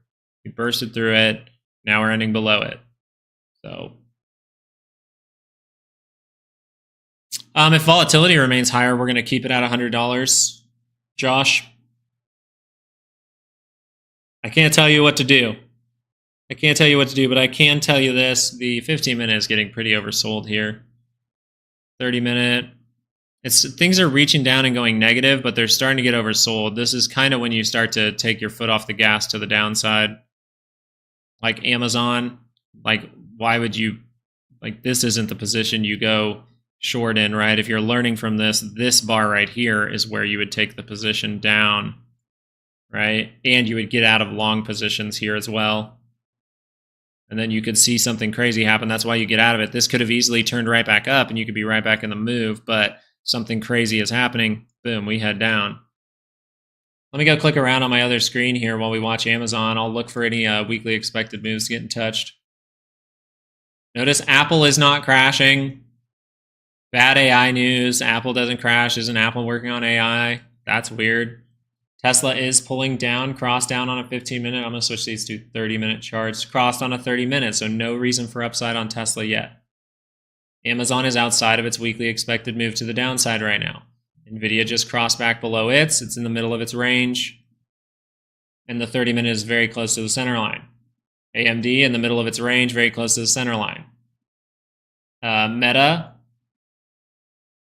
is outside of its weekly expected move right now. So the probabilities are with you by end of day. Now you're running out of time. So you're seeing something crazy happen at the end of the week. That is very key to understand. The end of the week is where you can most likely see the craziness happen. Usually you want to see it happen early on in the week. Like NVIDIA going up early on in the week and then created weakness and then yesterday started to drop down back below its weekly expected move. That's more what you want to look for. Microsoft well outside of its weekly expected move at the end of the month. So it's back into its monthly expected move for Microsoft. Google, hold on one sec.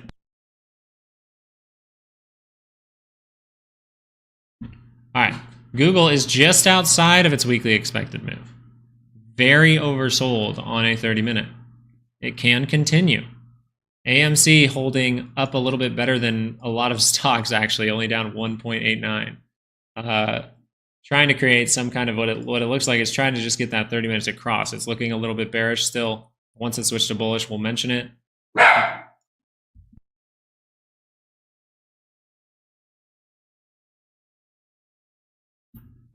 And GME is going up towards the upside expected move. GME is one of the ones that went outside of its expected move on Tuesday, and then it came back down into it. So that right there is more so how the weekly ranges can be used.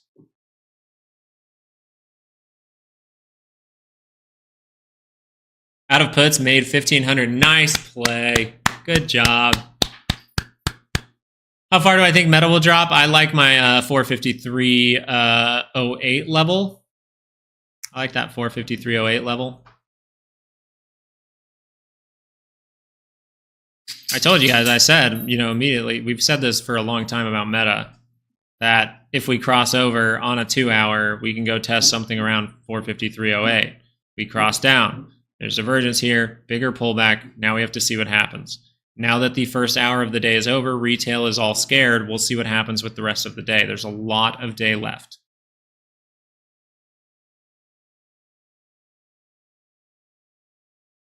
Miles just has a gut feeling. What's your gut feeling, Miles? Can we analyze Microsoft? Microsoft is bleeding. We said early on in the week as well, Microsoft is one that can have major weakness in it because of the daily scale. And it's just trickled up for a long time. And then you get this like little flat divergence and you see a sell-off all of a sudden. So the reason that this is really bad is because look at that. Crossed over on the daily MACD, right? So that's very bad. You have triple divergence up here. We've been mentioning the triple divergence forming for Microsoft pretty much since this bounce right here. We've been talking about a triple divergence forming. Now you have that confirmed. You want to see if that rolls negative. But this is a massive move very fast.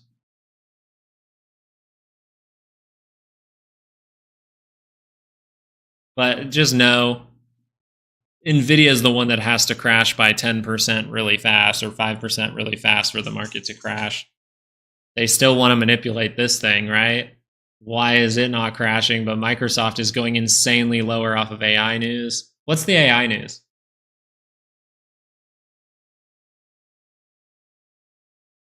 You have puts at 400, Landon, for the... Oh, for Microsoft. Well, it's when did you get them? Are you in the money right now? Are you seeing reversal signal? So I just showed you that daily confirmation, right?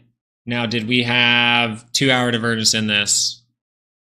We had a flatness. We had a full, almost. I'd say, yeah. You crossed over right here. This was the sign to go short right here, 430. And then boom, we see this never was able to confirm back up. Now you might have had to be risk managed in this. The 30-minute is your risk management. If the 30-minute crosses up at any time, you should not expect weakness for Microsoft. Notice this, you were risk managed throughout this whole area. Out of the short, back in. Out of the short, right there at the end of the day, back in. That was your signal. That's how you trade these things. I need to like not go live as long these days because I need to start seeing more of these setups.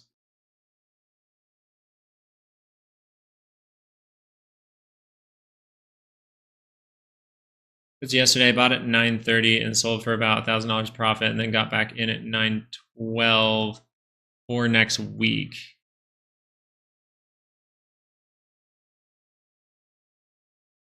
Like this morning you got back in? Yeah, if this 30-minute crosses up, there's no reason to think downside could happen, right? It's like you don't want something crazy to happen the other way.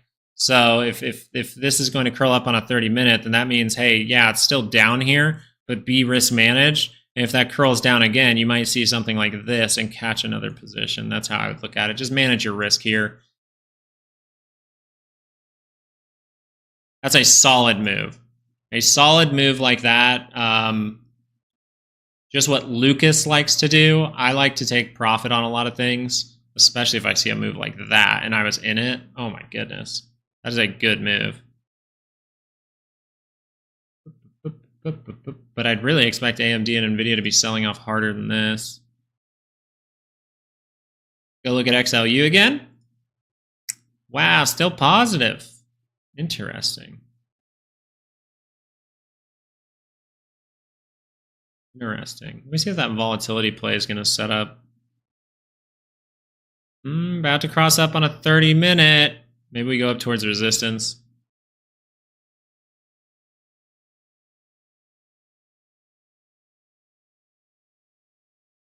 That's the thing. Like, so now at these levels, if the AMC and GME thing were to happen, by the way, we kind of knew, we said this about the AMC GME thing. There's most likely something, and thank you, Josh, for buying the course. Really do appreciate it. We said there is most likely going to be selling of assets if they need to pay for their short selling positions. What happens a few days later after we say that? We see the major selling of assets kind of out of nowhere. When we get good data for the inflation, the yields should come down, and that's why TLT and HYG are pumping up. The smart money is buying those. That is the smart money. Okay. And now we're seeing the sell-off of those assets. So now maybe AMC and GME, they have enough money to kill them off for a while, right? So the AMC and GME thing could like not happen because look how much profit they maybe just took. Technicals on the VIX like you do on others. Yes, but I always say with the VIX, you need to see a similar signal at the same time. You need to see a similar signal at the same time.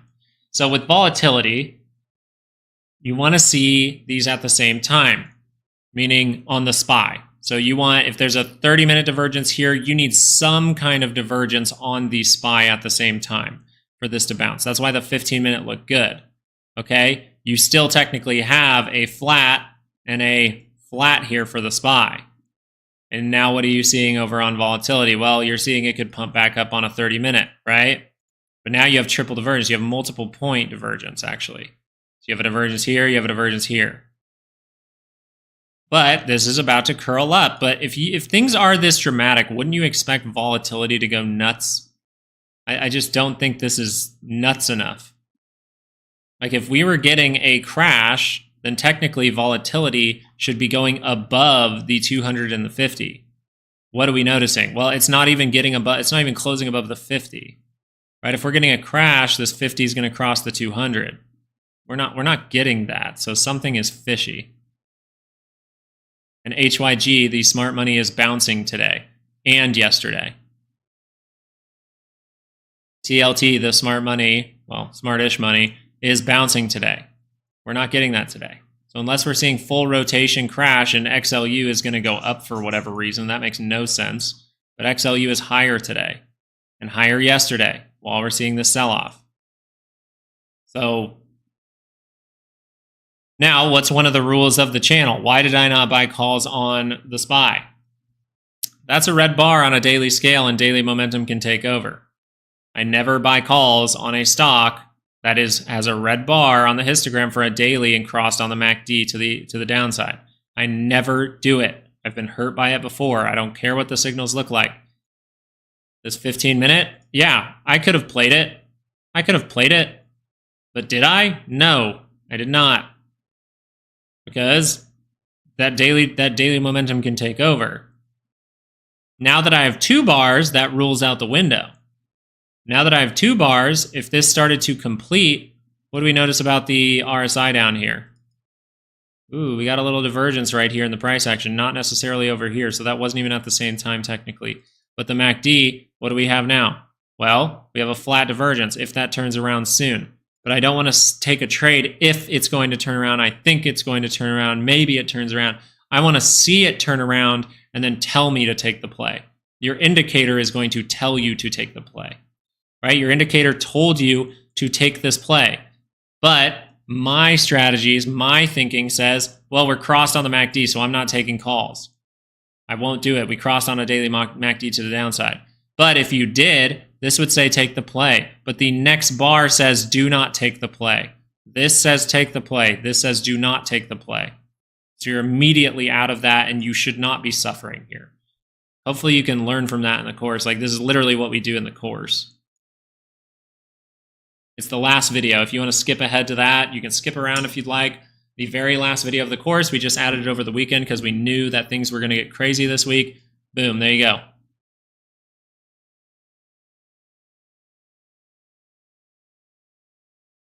Oh, I believe you, Juan. I think so. Yeah, and so do you see how my tone... See, I need to work on that. My wife says my tone when I explain some stuff, I sound kind of rude. I just know I'm not ever trying to be rude. I'm really not ever trying to be rude. I'm just like explaining it with some vigor, with some aggressive vigor. Okay, cool. Sorry, she tells me that all the time. That when I explain stuff to her, or she asks a question, I sound rude. And I'm like, I'm not trying to be rude. Now, what do we notice? If we're crashing, this guy has to crash. It's down 1%. It's down 1%. From the high, what are you down? From the actual wick, let's see. Okay, you're down 6%. That's a pretty good pullback. BCC still climbing, kind of right in the middle. So they could make it drop more. Maybe calls aren't cheap enough for them. Retail's not being as dumb as you think here. Retail's not being as dumb as you think. A lot of people are not baited in by this right now, which is interesting because that could actually push it down further. I don't think you're rude. I think you're educating. Okay, thank you, Todd. I just sometimes I wear headphones, so you're passionate about your teaching. There you go. That's fine. But I just like you see how chill I can be. A lot of people in the chats asking a bunch of questions. I love it, but a lot of people being like, "Oh, is it going to keep going down?" Is like the question seems very quick. And Matthew, thank you for subscribing. The question seems very like, "I need to know. I need to know." Just calm down. We knew this was going to be complicated. If you wanted to take a play on the SPY, it would have said get in, and then the next bar said get the hell out. Something crazy's happening, and you can be just like me. If you got out here, you're just like me. Oh, I took a small loss, and then I'm just watching all the turmoil, waiting to see if that can turn back up. And then I'll take my volatility play. I think it's going to be a big bounce too, guys. I really do. But they need to flip this put-call ratio needs to go higher. I think higher before it flips.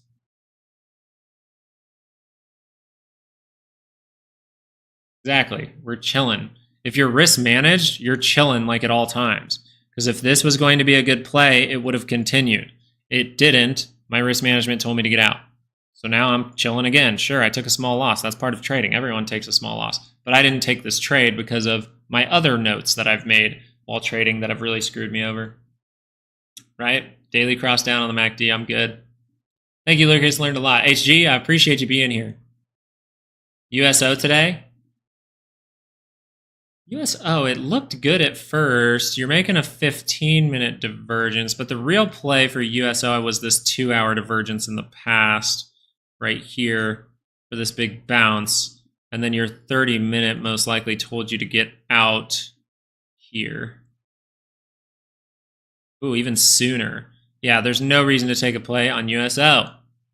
Right? Now, if this curls back up, now you have a little bit of a reason. I like 3 to 5 reasons.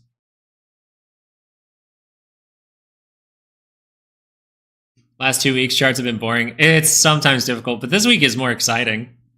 This week's more exciting. And I'm not going to lie, I really like psychology, so it's kind of fun to not to be weird or anything, but it is kind of fun to see how people in the chat react to when a stock makes a move. It's kind of fun. Kind of fun. Like, if we go up from here, people are going to be like, oh, shit, all my puts or something. And I'm like, it's kind of interesting to see that mentality live. Not fun. I do not wish you in the world ever. I do not wish anyone, even if you come in and you're a dick, I still don't wish that you have lost money. Because if you are a little guy like all of us out here, I don't wish that you lose money. Just know that. But if NVIDIA here, if you're trying to short this guy, it's gone down 6%. If that curls up on a 30-minute, it's probably going up, right? The probabilities say it's going up. Bruce Wayne, how do you know my dog's name? It might be. See, but here, that's the key thing, guys. Pay attention to the words you use. Pay attention to the words we use, right? Might be. Now that's a little, actually that's not even that big of a topping tail for what we've done. This might be the reversal. This might. You know when the probabilities say that there is a reversal? Once you get a red bar right like this right here and this crosses over, that's when you have probabilities saying this most likely can pull back. And then if that can pull back to the center line, meaning we can get a bigger pullback. And then once you cross that center line, you go, this has a high probability to be something that is a negative trend, which means maybe a crash. And I have divergence behind it. So you don't want to say, this might be it, till that crosses. Gotta be patient. Hello, BK. I stalk you, yeah. Where's Bruce at? Where is Bruce? There's your Bruce. Bruce is chilling on, we got dog beds for the boys. They chill down with dad, so that's why you guys might hear barking every once in a while. Alan doesn't use, I don't know why, my Husky German Shepherd, he doesn't use the damn dog bed. He doesn't really like dog beds. Very weird. Paying attention to NVIDIA. Look at that guy. Wow. Even if you want to get tighter, if the 15-minute crosses up, it needs to go positive. Right now, it's bad. I know, everything looks ugly. Everything looks terrible. But I did look at, there's one guy that I really, really, really respect on YouTube. I'll go read his title. I really respect the guy. Because when I put this stuff out, I want to make sure that I'm giving you guys info too. So sometimes I look for people who I respect and I see what their take is. I didn't even watch his video. Didn't even watch his video.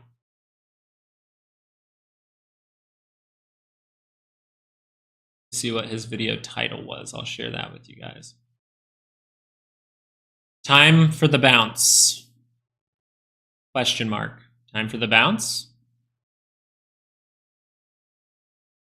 Then I just kind of go, oh, well, maybe this is a trap. Now I could watch his video. I just got busy last night. What's AMD doing? Not a lot. If this was a crash and AI is the reason, wouldn't you expect NVIDIA and AMD to crash down? Kind of interesting. Volatility not confirming the cross. The 10-year yield that you should be so worried about going higher has been going down for the last few days. Diminished U.S. inflation fears euro longs now look to payrolls. U.S. stocks lower for the week, but tracking monthly gains. U.S. yields drop as inflation data keeps Fed easing timeline intact.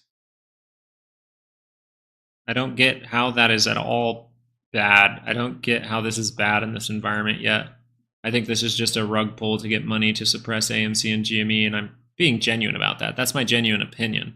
Am I going to put that into why I take a trade? No, but I think that's my opinion. I think they're building up for a big, big push down on GME and AMC, or they're building up money in case they have to buy a bunch of AMC and GME shares, because they have to prove they have the shares now.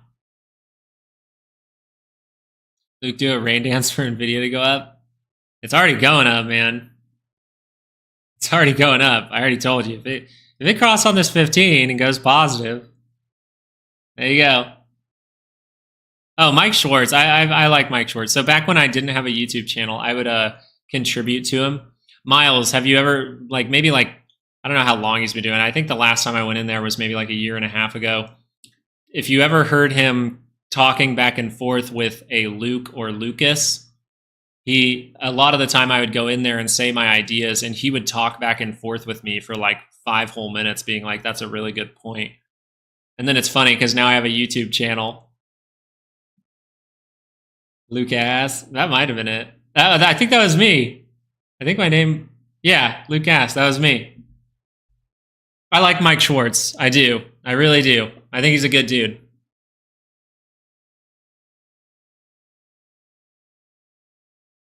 Meta good to long? Well, let's see if we have a reason. Let's see if we have a reason to go long. Look at it start to bounce. Remember, we got to close the day below these levels. This might be a massive, massive trap. Oh my God, this might be a huge trap. We'll see. We'll see. Right now, remember this. We did break through, so we can use that as resistance to go lower. Don't think that we're just 100% right? We're still paying attention to what the signals say. Right now, not a lot of reasons to take a trade, guys. Not a lot of reasons. If you wanted to take a trade, I would say if this 2-hour crosses up, we could see positivity. If you front run, if this is going to be a trap and you front run, you would say manage that risk, right? But you at least want the contrarian bullish indication, right? We at least want to see this cross, get a green impression right here, and then you can be contrarian on it. Contrarian bullish in a bearish trend. And then if that goes positive, you can feel better about it. And then pop over to the 2-hour. If you want to hold on to that, that needs to be crossing up eventually as well. We've seen Stephen Miller and his group's approach to charting. They use repeating circles? Interesting, Sid. Is that the channel, Steve Miller? Repeating circles. Whoa. I watch you and him very often. Oh, nice. I got out of my puts for Microsoft at 406 and made 500. Congratulations, Landon. Let's go look at that for you. Let's go see the 30-minute. You have this is a massive drop, and you can get excited and think you're part of the crash, but just know AMD and NVIDIA, they haven't crashed down. They're actually bouncing right now. So I would even go into a 15-minute at some point because we're taking a swing trade maybe on a 30-minute if this thing will load. And then like getting out here, I think it's diligent. You're very oversold. Any kind of bounce here, if this is a trap, you're noticing the trap signals with XLU. The smart money is buying here. The smart money is going up while the dumb money is going down. It's just not looking right. I like the 30-minute, 2-hour, and the daily the most, Tom. I will use the 15-minute for risk management. And if I'm trying to, if I see a lot of signals at the same time, say a 30-minute and a 2-hour at the same time, and a 30-minute divergence is forming, sometimes I will look out for a 5-minute divergence to get a perfect price for it. But then I have to be willing to be like, okay, I need to know that I'm taking a 5-minute divergence. This can get a triple divergence. This can get quadruple. I need to be willing to scale. So that's just a little hint for you. And if you want to learn about that, Tom, I don't know if you've taken the course yet, but it's really hard to keep track of who's taken the course in the chat. But just know that that's where you can learn how I do things. And thank you so much, Josh, for taking the course. Roger, awesome. Jude, thank you for joining Patreon. Javier, thank you for taking the course as well. And Robert Duncan, thank you so much for taking the course. I really do appreciate it, guys. Note that the reason the course is cheap as well is so that you can learn. Anyone can learn. But at the same time, I'm trying to go live on YouTube as much as I can. I would love to make this my permanent other job, right, besides trading. I really enjoy trading, but my dad has taught me forever you need multiple streams of income, and one of them needs to be a little bit more solid. Trading does have risk in it. So I have a job right now with a startup. I would love to not do marketing anymore. I would love to not do marketing anymore. Don't tell them I said that. Please don't tell them I said that.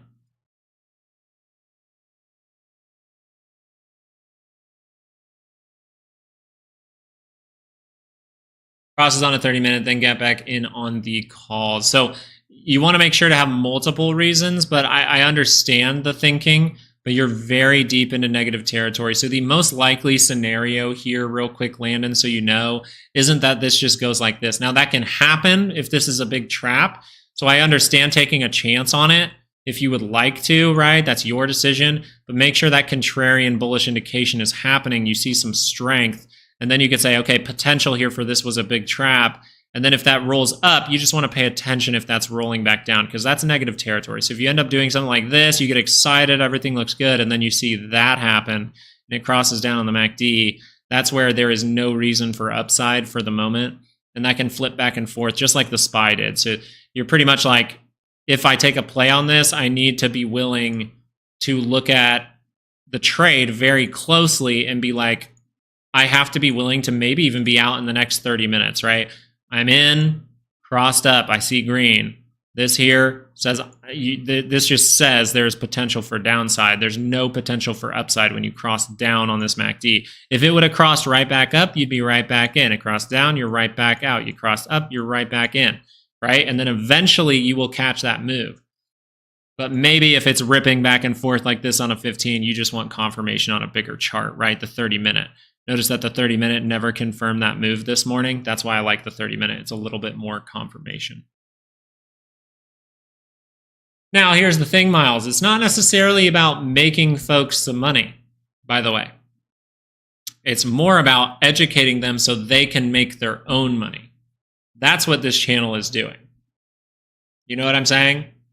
Like, I want you guys to understand you are pushing the buttons. You are doing your own analysis. I'm telling you about it. And then you are the one who physically pushes the button and makes the decision. You're risking your money. Do not give any of me kudos for you making money in this market. Give me kudos when it comes to the education side. But just know you're the one risking your money. I'm not going to take credit for your risk. That's ridiculous. That is ridiculous, and it is a disservice to you as you're trading. Now, the flip side of that is you have to take complete accountability, so you have to be willing to take the hits. We talk about that too. Got to be willing to take the hits. If you took a hit here, you got to be willing to take that. Take it on the chin. Right here, the 30 minutes said there's no reason for upside. And there hasn't been reason for upside since for the SPY. Let's look at the Qs. Qs are outside of its daily expected move. Something crazy can happen outside of that daily expected move.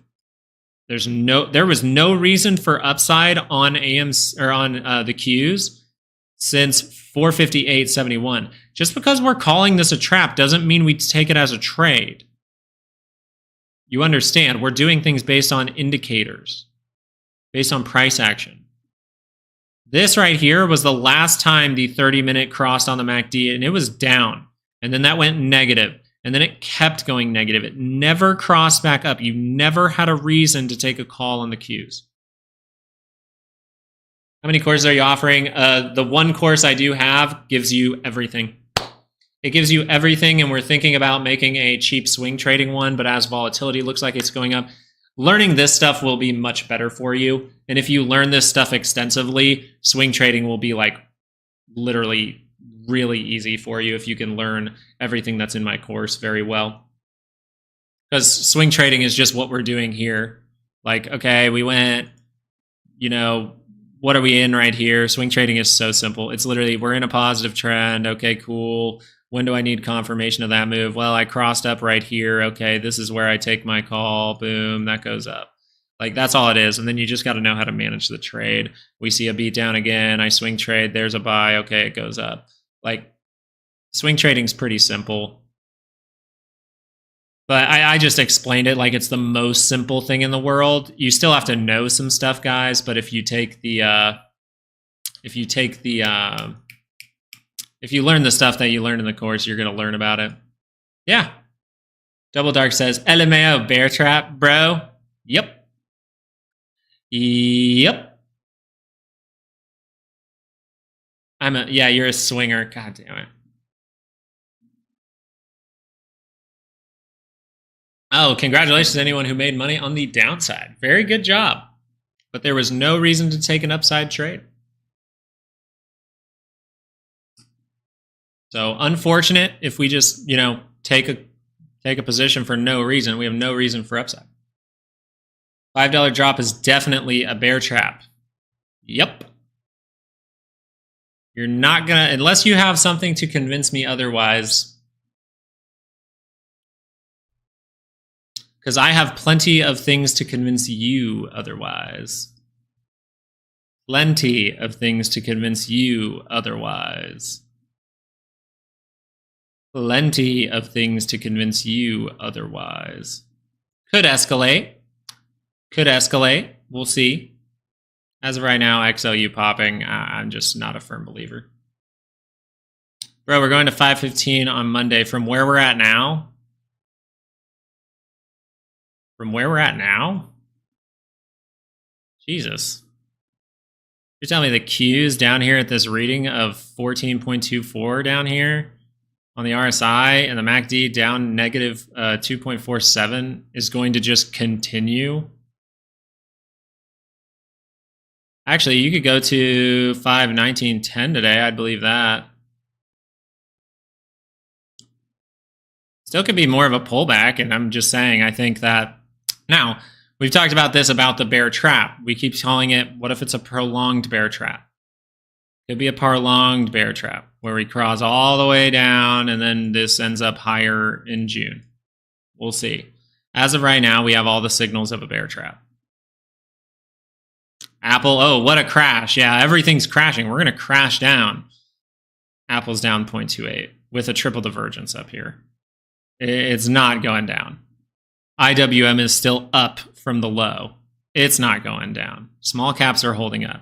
Smart money is going up over the last 2 days. Let me convince you even more. TLT is going up over the last 2 days. TLT goes down. What happens now? Well, smart money sold. So this is what was happening over the last few days, right? It's like, okay, SPY went like this while TLT went like this. Now TLT is doing this while the SPY is doing this. It's almost like you need to think a little bit in advance. You got to think in advance. You're thinking in real time. You're thinking backwards. TLT is pumping. If TLT continues to pump, then the SPY will catch up to it. If XLU continues to pump, the SPY will catch up to it.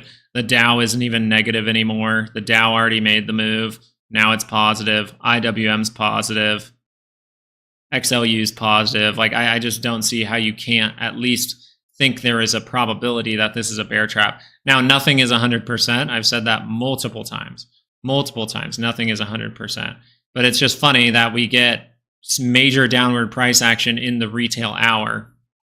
And then we said this could get more dramatic because people still tried to take calls, right? So now they're doing the opposite of a short squeeze, right? They're squeezing the calls. You're trying to buy calls, they just push the market down even lower.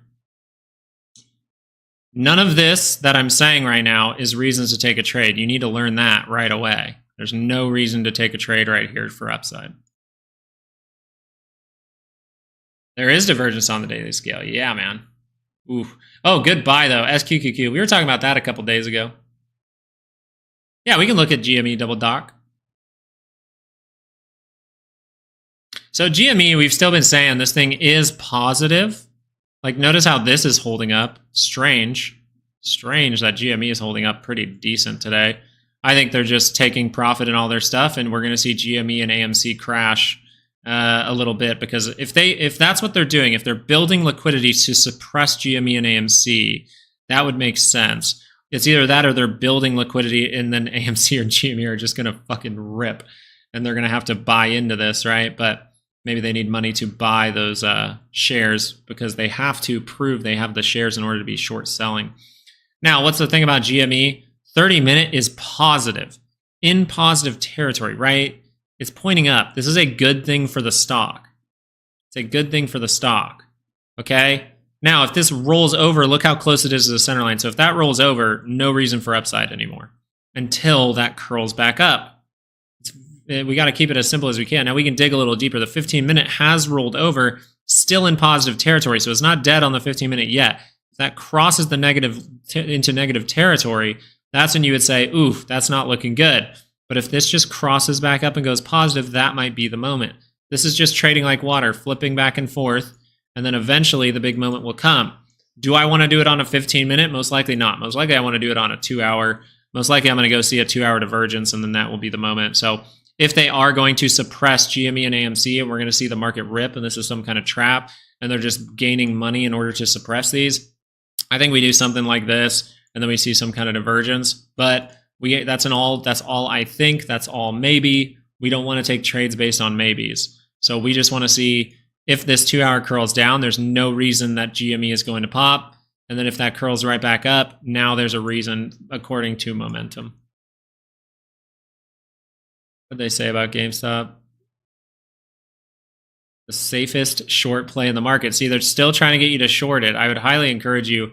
Well, do what you want, do what you want. We said to everyone, people coming in saying, haha, GME's dead is perfectly fine.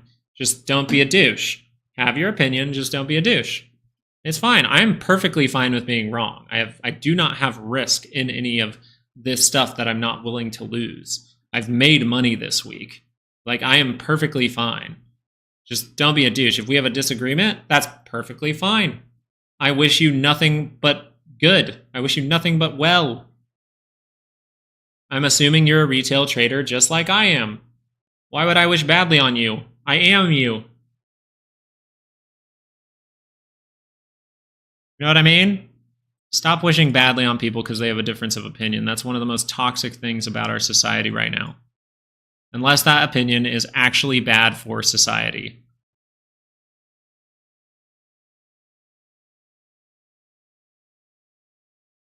I'm not going to talk about my opinions that I think are bad for society. This stream is not about that.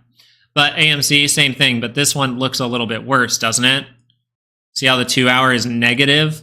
That's very bad. We lost our support line that we marked off, right? Up here, we said 437. We went to 437. We had 30-minute divergence. That dropped down. There's no reason for AMC to pop now. Right here, there was a reason. Right here, there was a reason. But those turned back down. There's no reason. If that just goes like this, there is the reason again according to the momentum. You have to curl up and go positive. Then you know positive trend. Right now you're in a negative trend, which means negative trend.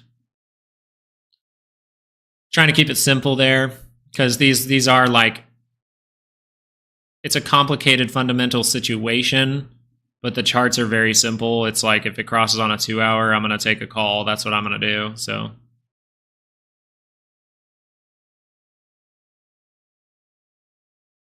XLU going even higher now. I literally think we might have a rubber band moment. I think we might have a rubber. Now, what do I want to pay attention to? 30 minute. Okay, 30 minutes still. If this crosses over and goes negative, then we can still see a further pullback. So we are paying attention to this. But this is just a crazy good rip for the market to be selling off. And this was our sell indication, by the way. So if you didn't know, the SPY was doing this while XLU did this. And we called that out and we said, most likely the SPY is going to catch up. And in the same day, the SPY caught up and it went down to lower levels. So now we're seeing XLU do this and the SPY do this. When is the SPY going to catch back up? That's what I'm talking about. If this is going to hold true and this is the crash indication, which it has been the last 2 to 3 crashes, we're going to make a divergence on the daily scale up here. And maybe the SPY needed to back off more on the daily side in order to create that divergence. Maybe it needed buyers. So we'll see what happens. Maybe it wants to reach all the way down to the 50, right? That's why I'm not in any trades with this. I have no reason to take upside for the SPY. I haven't even taken that volatility play. I have no reason to take the volatility play until I see the SPY bouncing up. If this goes like this, though, that happens at the same time as XLU, that's a crash signal. That is a big crash signal. And we told you about this right here. Should we be surprised? XLU crossed. I said there's a pullback when XLU crosses, then it bounces back up. Okay, so now we're seeing it cross and we're noticing we could go deeper because the put-call ratio is still only at 0.9. That needs to get to 0.95, over 1. It needs to get up towards these levels, maybe even all the way up towards 1.4. We need people to really think this market is going down so that the algorithm that was created by Citadel, the rocket scientists, can rip all their money away. That's what I think is going on here.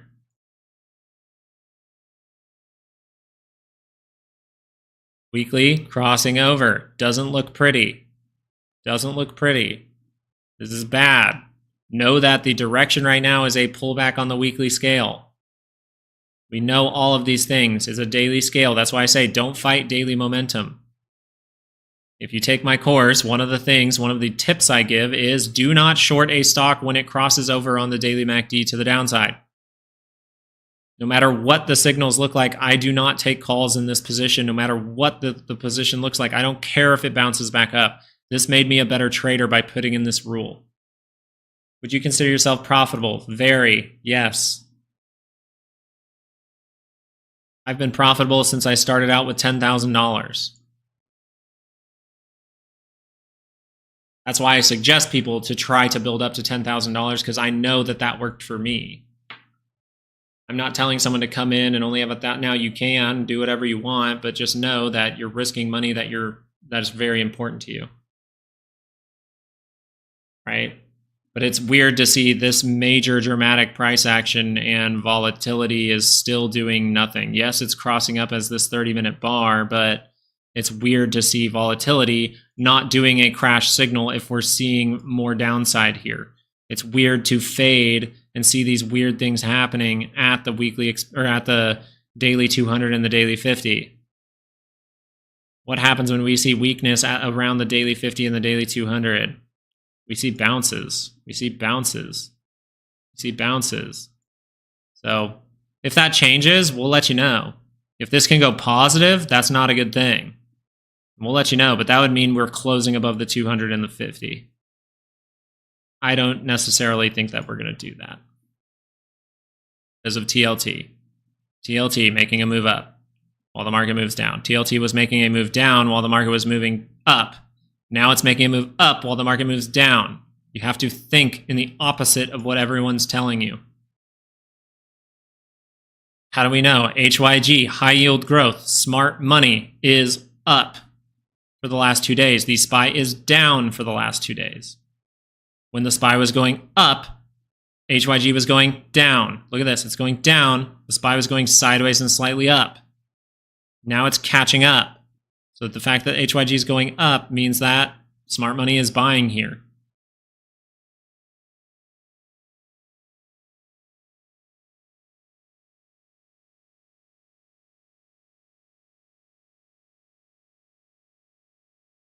That does not give us any reason to take a trade, though.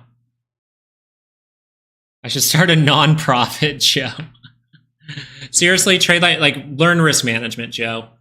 Joe, I've seen you comment in here a few times, man, and I think you got a good head on your shoulders. I do. I just think if you can learn risk management and find those better entry points, because maybe you're getting into moves a little bit late. You've mentioned a couple stocks, and I've noticed that they've crossed on the MACD like 3 or 4 bars ago. If you can just learn by taking that a little early, if you can learn that risk management, I think you'll be more confident in your trades.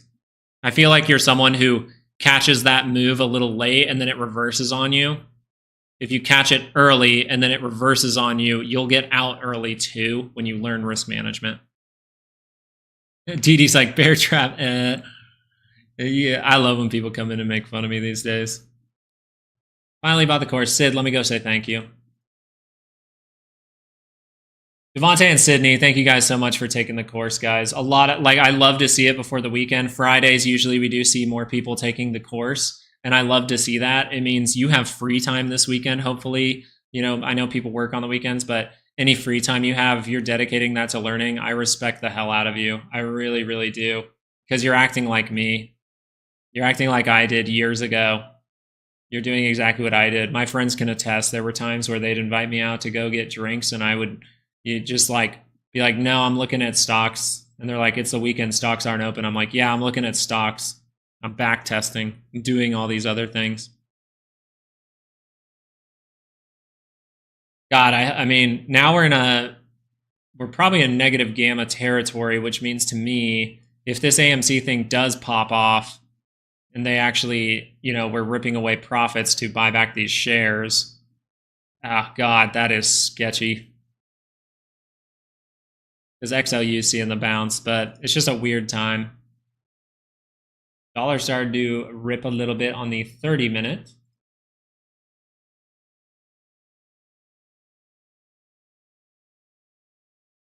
We saw that rip during market hours at 10 a.m. yesterday.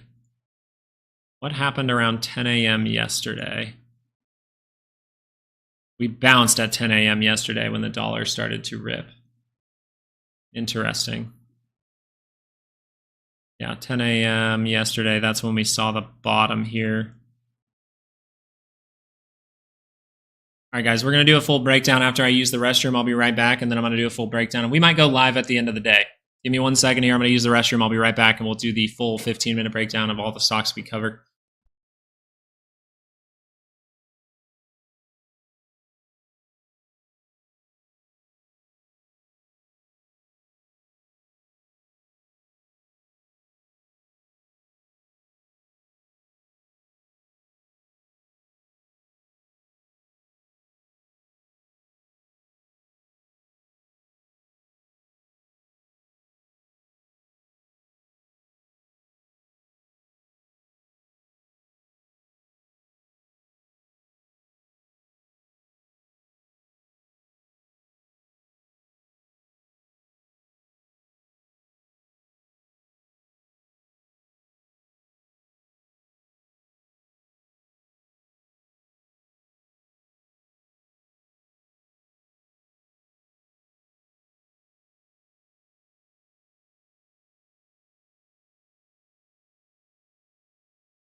All right, we're back.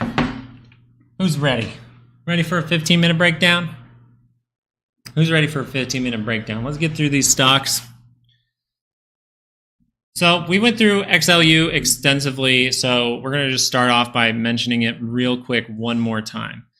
This is the crash signal, okay? XLU does make the move a little bit earlier, by about a day, sometimes a week. So if we are going to see the crash signal proven here, I believe that this is overall just a pullback or some kind of bear trap.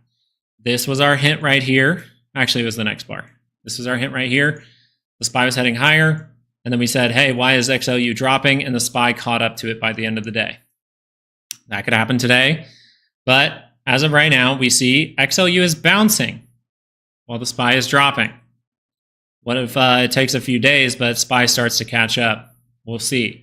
Right now, this is a high probability of being a bear trap. The other thing we mentioned was the dollar selling off, meaning the insiders might be buying, okay? So the dollar, we've been seeing bad price action for 2 days now, but the dollar has been dropping off for 2 days. It's starting to wick out, but we're seeing this start to drop off, okay? So this told us insiders were selling. We see the drop off. Now we say insiders are buying, so insiders selling. This was when the SPY caught up to XLU and saw that drop. Now we're dropping while the dollar is dropping. That most likely is insider buying. Very, very simple there. If we are going to also see a crash, the volatility needs to close above 200, and you need the 50 to get above the 200. If we're seeing something really bad, then volatility most likely should be up towards 1683 or 20. We're not seeing that. So as of right now, it's still probable that it is a pullback or some kind of bear trap. A prolonged bear trap. We've said that over a couple of days that we were going to see a prolonged bear trap. Now we're seeing the downward price action, and everyone's like, "Ew, you're saying this is a bear trap?" It's like, it's literally what we said 2 days ago. So 2 days ago, we were at higher levels. We said the market was going to go down in a bear trap. And then once we're seeing the downward price action, everyone's saying it's crazy that you think it's a bear trap. We called this days in advance. Now, we were a little bit skeptical about it. But once we saw that they were telling you should be worried about yields heading lower or heading higher, and the market is selling off because the yields are heading higher, all the data screamed too, yields were going to head down. And so actually you're seeing the market head down while these yields head down. And if they start to bounce, we might actually see the market head up. So it's just weird behavior. If you need more proof that this might be some kind of bear trap, the probabilities are with you because TLT is bouncing. Smart money. You want to look at smarter money? Smarter money has been bouncing for 2 days. This can continue, right? But eventually the SPY catches up. So the SPY going higher from this point, HYG dropped off. Now at this point, it's the opposite. The market is heading lower. HYG is going higher. So eventually you see how the SPY will catch up.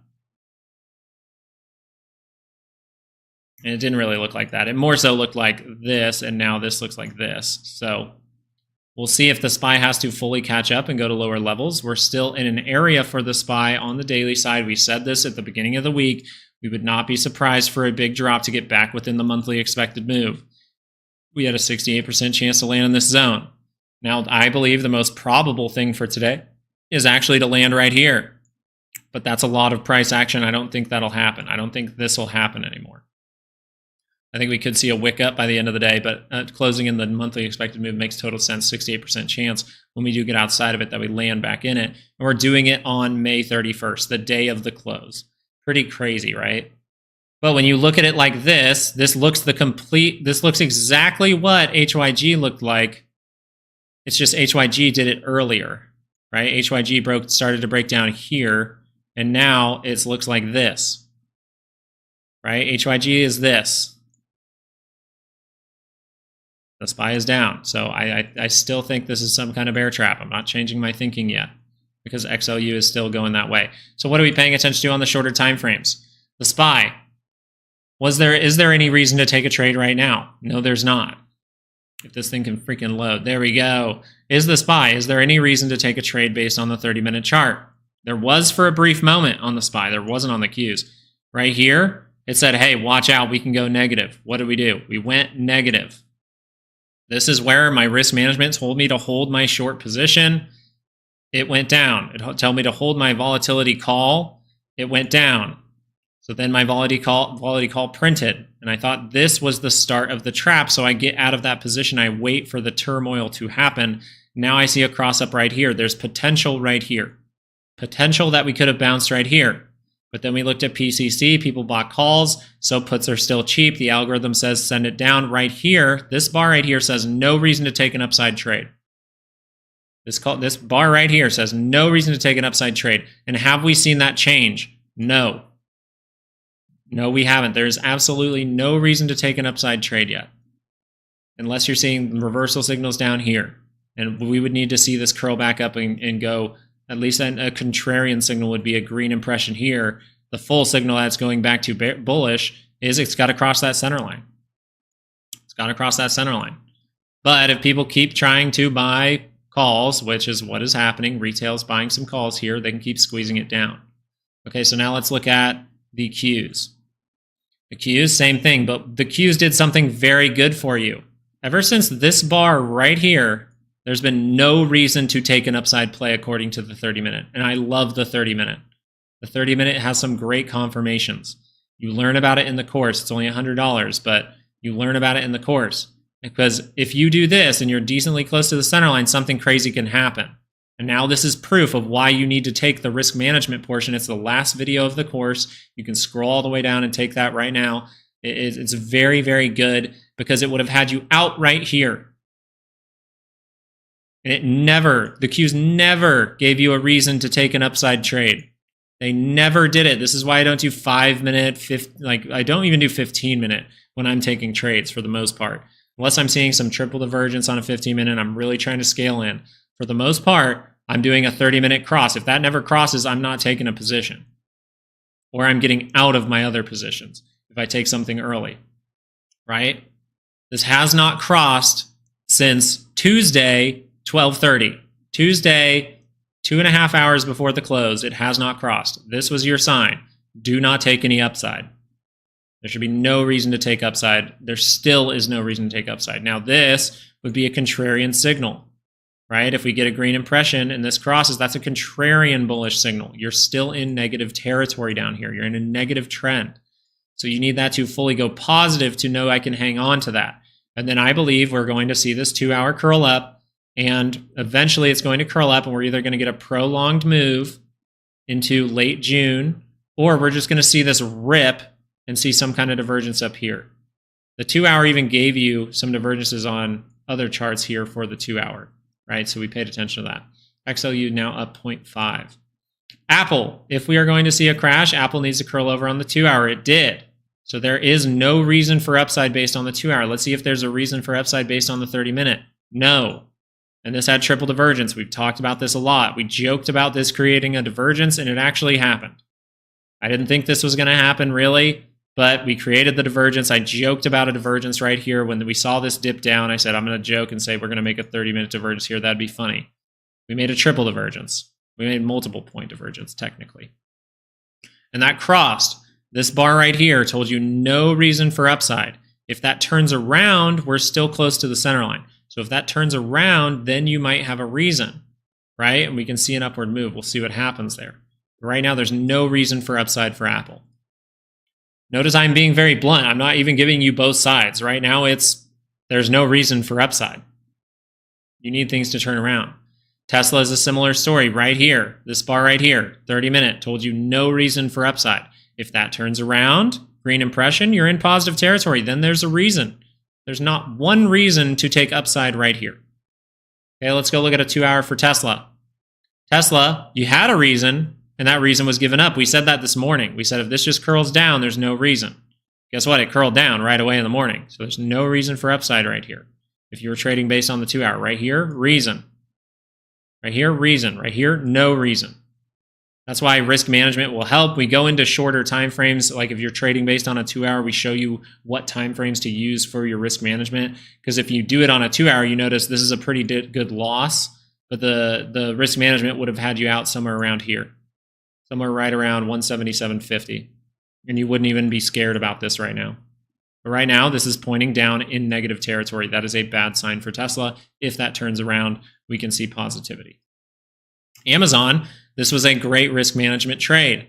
The 2-hour crossed up. You have divergences. I know it looks good. Right here, reason to take a trade. 2-hour, right here. This bar right here, no reason to take a trade. No reason at this level of 180.30 to take a trade for upside. Now, if this turns around, upside, there's a reason. But you got to make sure that goes positive. The 30-minute is way down in negative territory, so how could you have saved yourself here? Here's the point. On the 30-minute divergences that you're playing, because there was 30-minute divergence down here, very good, looked very good. I even said this looks like positivity is coming, but look for your reason to get out. We go into shorter time frames even on the 30-minute plays to show you how to get out of that trade a little earlier, right around here. But the 30-minute would say right here, there's no reason to take upside. The momentum indicator is telling you right here there is potential weakness, at least some kind of pullback. If that would have turned around, perfectly fine. Turns back around in positive territory. That didn't happen. It rejected, and therefore right here really saved your ass. So that is a dramatic move, and you're down below the weekly expected move right now. NVIDIA, we talked about this. Everyone trolling me because I said NVIDIA was going to drop this week. Everyone trolling. Now, I didn't say take a play on this because it's very difficult to do. We noticed the flatness of the RSI. We noticed the flatness of the MACD. And we said, uh-oh, if this crosses over, we could see weakness. What happens? We see the weakness, and then we go up higher. But it's all a trap because it never confirmed another big upside move. It never did it. If you were out right here, this bar right here actually told you to get out. And look, we went above that bar. We never crossed above, so we never confirmed a higher move. Now we have a bull pullback. We're close to the center line. Here would be a reason. Let your momentum indicators tell you. React. We're not technically on this channel, we're not predicting. We're not trading based on predictions. We're making scenarios based on predictions, and then whichever scenario starts to play out in front of us, we are reacting. And then after we react, is our job done? No, we're managing the trade. This told you right here, no reason to take upside up towards $1,141.50. No reason to take an upside trade. That drops down. We use that area as resistance. You notice that. We weren't able to close above it. And then we drop down further. Now we're in no man's land, and everyone's going to think we're going to come and fill this gap. But if everyone is trying to short this, that's exactly what they want because it is manipulated to the upside. They want you to say, oh, NVIDIA, this is worth $1,100, so it can go down to, which I believe it will go down to something like 500 or something like that. I can't remember what my actual assessment was, but I think it will over the next 1 to 5 years, but will it right now? If this crosses up, we're going to see positivity. We're going to test the high. We're going to go make a new one. That's what can happen. Why? Because positive territory is right there. If it doesn't do that and it curls down at any time, it's going to be close to the center line, and my risk management is going to tell me not to be in the trade. That's why risk management is so important. If you can learn risk management, you will be better than probably 75% of traders out there immediately. If you just have a MACD and RSI and you risk manage, you're going to be better than everyone. You're going to be better than most. And then if you learn more about these indicators and when the best time to take the trade, you're going to be probably in the top 10% of traders right away. Reason to take a trade here, AMD, no reason. This is the one that I traded. This is one I made money on this drop. It curls back up to the center line, crosses back down. Now the direction's down. So there's no reason to take a trade here. Not yet, but look how close it is to the center line. If that just curls up, positive territory is there. So if that curls up, this might all be a trap. If we're seeing some kind of major crash, then why is AMD still at the same level it was 2 weeks ago? Still at the same level. We got trap, we got trap, we got trap. Why can't this be a trap? We're seeing all the signals of a trap. Let's look at the 2-hour. 2-hour had divergence, so people might be in this play. Maybe you took this play right here. The 30-minute told you get out of that play. Then the 30-minute told you to get back in. Okay, cool. Now let's see. Have you made some money? Okay, now you want to pay attention if that 30 minutes curling back up. If the 2-hour curls back up, we can go make another point of divergence. That's what I think is going to happen for AMD. And I'm going to take this trade if it sets up, and I'll show you guys when I'm buying that trade. Meta, this 2 hour curled over right here. No reason to take an upside trade. We're just going through reasons to take a trade, and that's part of the course. We give you the 3 to 5 reasons to take a trade. We talk about it, and we give you some of those reasons. All right, no reason on the 2 hour. Now we're down at lower levels. We're still close to the center line. If that curls up, positivity can come because that's a reason. 30-minute, let's see if this would have saved us a little bit. So was there ever a reason to take the trade on the 30-minute since way back here? No. You should have never taken upside on Meta past 476.31. I don't care what these bars look like. They never confirm the upside move. All right. Now what could happen? Well, we could curl up on this MACD. If this is some kind of trap, what if we go and create some kind of 30-minute divergence up here? Then you would have a bunch of reasons to take a trade. But right now, you don't even have one. The MACD is still pointing down. Yes, it's oversold. That can be a reason, but you want to make sure to have at least 3. And I would highly encourage you to pay attention in the course to the reasons I come up with, because one of the main reasons is you're getting confirmation on the 30-minute MACD. 30-minute MACD, at least contrarian indication here that we could go bullish, go into across the center line. That means I can hold on to the trade. I still risk manage in case that rolls right back over. But just notice, you could have saved yourself a lot of emotional turmoil today because it seems like people are pretty emotional. You could have just been like, ha, they didn't take my money. That's what we talk about in the course with risk management. Risk management, you'll have to take some losses. It's part of trading. But you can at least say this. Don't say, oh, I lost money. Say, ha, they didn't take all of my money because I was risk managed. That's what risk management can do for you. You lose 10, 20%, not 100%. That's where it can help. So you need a reason to take a trade here. You do not have one. Microsoft, you definitely don't have one. Microsoft has a high probability of being a lower high if this 30-minute crosses up. Why? Because it's very far away from the center line. Very far away from the center line. So if this curls up, gets close, and curls back down, no reason to take an upside play. No reason. And Microsoft did something nice for you. It gave you a triple divergence pretty much right here. Almost. It gave you the divergence here. So with my strategies, technically the entry was here. My risk management said, get out. Get right back in. Right here is where you're in that trade. Now we go in. Risk management says, get out. Says, get back in. Says, get out. Says get back in. Right at this last bar, you said get back in. You can see it down here on the MACD. If I zoom in on it, you see the tiniest little red bar that said weakness could be below you. You are very close to the center line. Watch out. We gap down the next day. There was no reason for upside with this bar right here. 429.37 was the last time that it warned you and said there is no upside. That is being risk managed. Could it be wrong? Yeah, we could just gap up the other way. But this is risk management, and this will save you. This will save you from this. No reason to take a trade right there. No reason. Do I have a reason now? No, I don't. I need this to at least cross up. Google. Reason to take a trade? Bunch of divergences up in this level. Awesome. Now where would I take that trade? Boom, right here. There's the reason. Right at 177.95. Now we curl up. Does it ever cross? No, it doesn't. No, it doesn't. Now it crossed right here.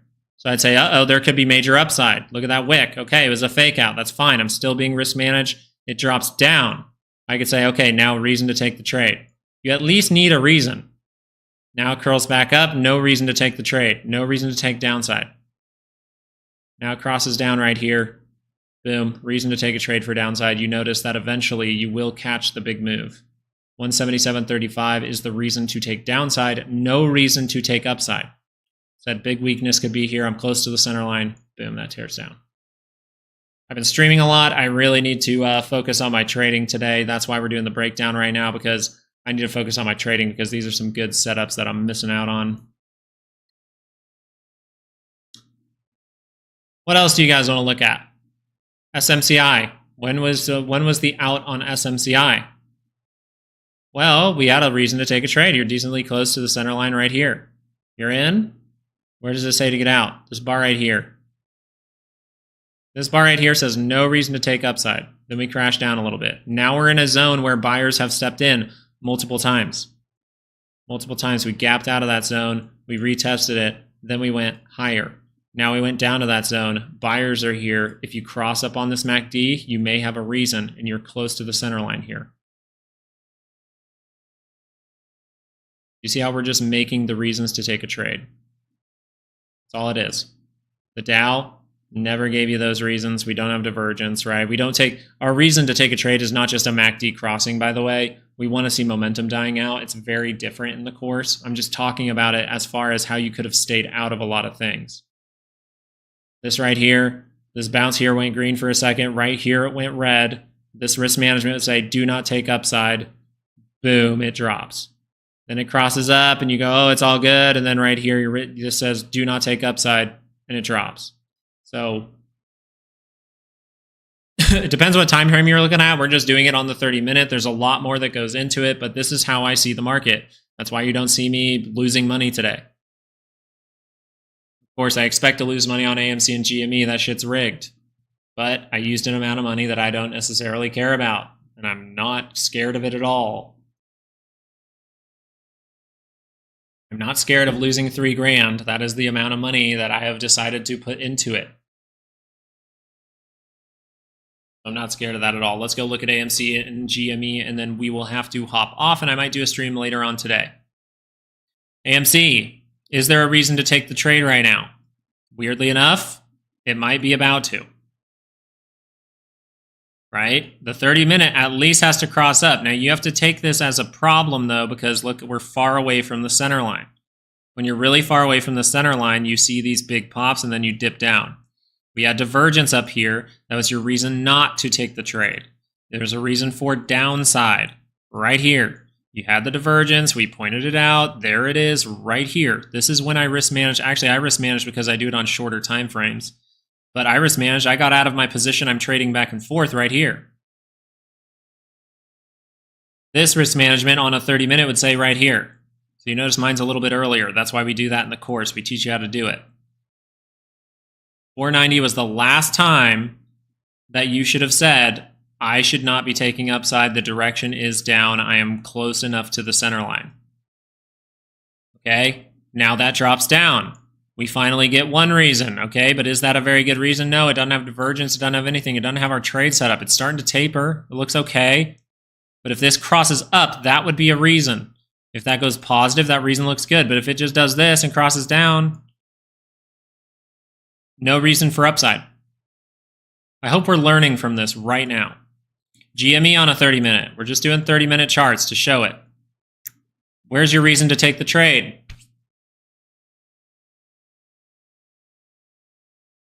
Right here. Reason to take the trade. Have you gotten a reason to get out of this trade? Quick answer, no. This has not crossed over on this MACD yet, which means what? Weakness is not there yet. Weakness is not in GameStop yet. Weakness is there for AMC, but not for GameStop yet. So if this stays crossed up into positive territory, you have a good likelihood for positivity. But if it crosses down, there is no reason to take the trade. There's no reason for upside.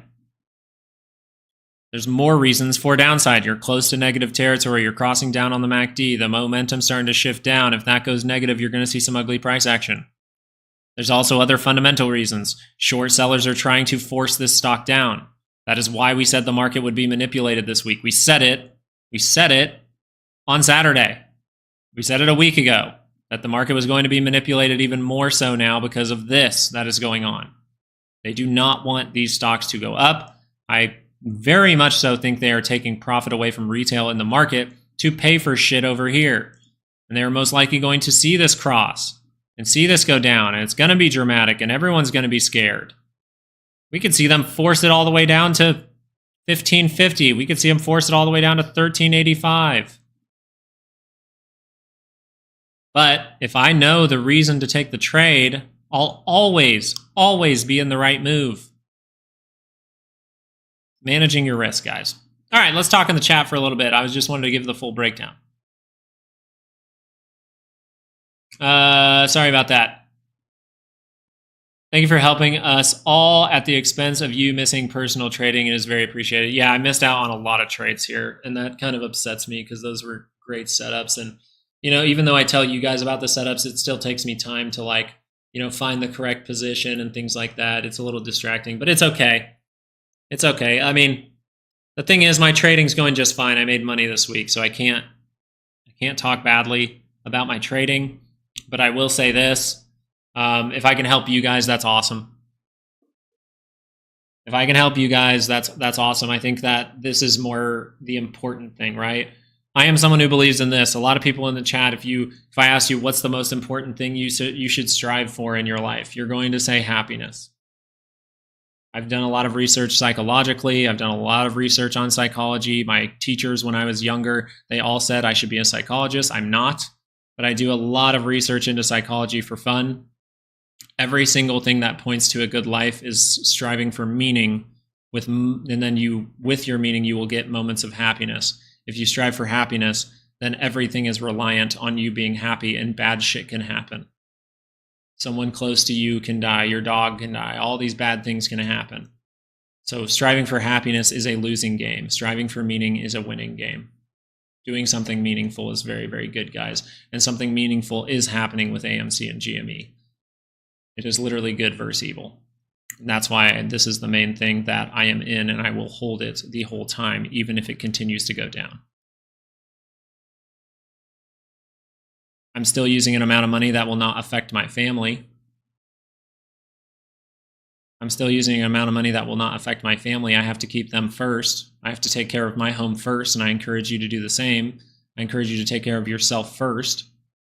But I can contribute to something that I think is a little bit bigger than myself, and therefore I'm going to do it. That's what I'm doing. I'm going to hold this. If it doesn't work out, that's perfectly fine with me. So hopefully this was very, very helpful. Hopefully this was helpful. Okay? Turns out I suck at fishing, but I'm profitable in trading. Hey, we'll take that. Polar bear. I'll have to show you my polar bear picture, polar bear man. All right, PCC is still up 0.9. Until that really shifts, it's not going to probably bounce too hard. But notice this, XLU still going higher. Still going higher, right? HYG still holding at higher levels. This can pull back, but as long as this remains, it's fine. Doesn't this look like XLU reaching up towards this point? The only thing that looks different is the market. XLU, they're all reaching up towards these areas, or maybe it's this area. I don't really know, but I think they've gotten all the fear back into the market, and now it might be a time to be greedy. Doge. You guys know I made a lot of money off of Dogecoin from my $100 investment. I loved it. Ooh, we like 2 hours on these things that trade longer time frame. 2 hour divergence here for Doge. You can look at Bitcoin. It makes similar moves as Bitcoin. Bitcoin, we found this triangle. We'll see if that's able to hold up. As of right now, not really able to hold up. So we'll pay attention to that going forward.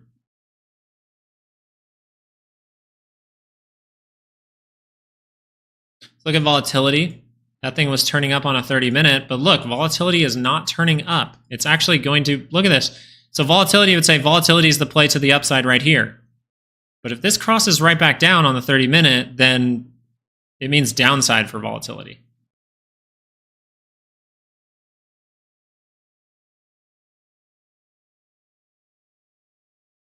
Is it possible to see volatility pick up 30? Yes, before close.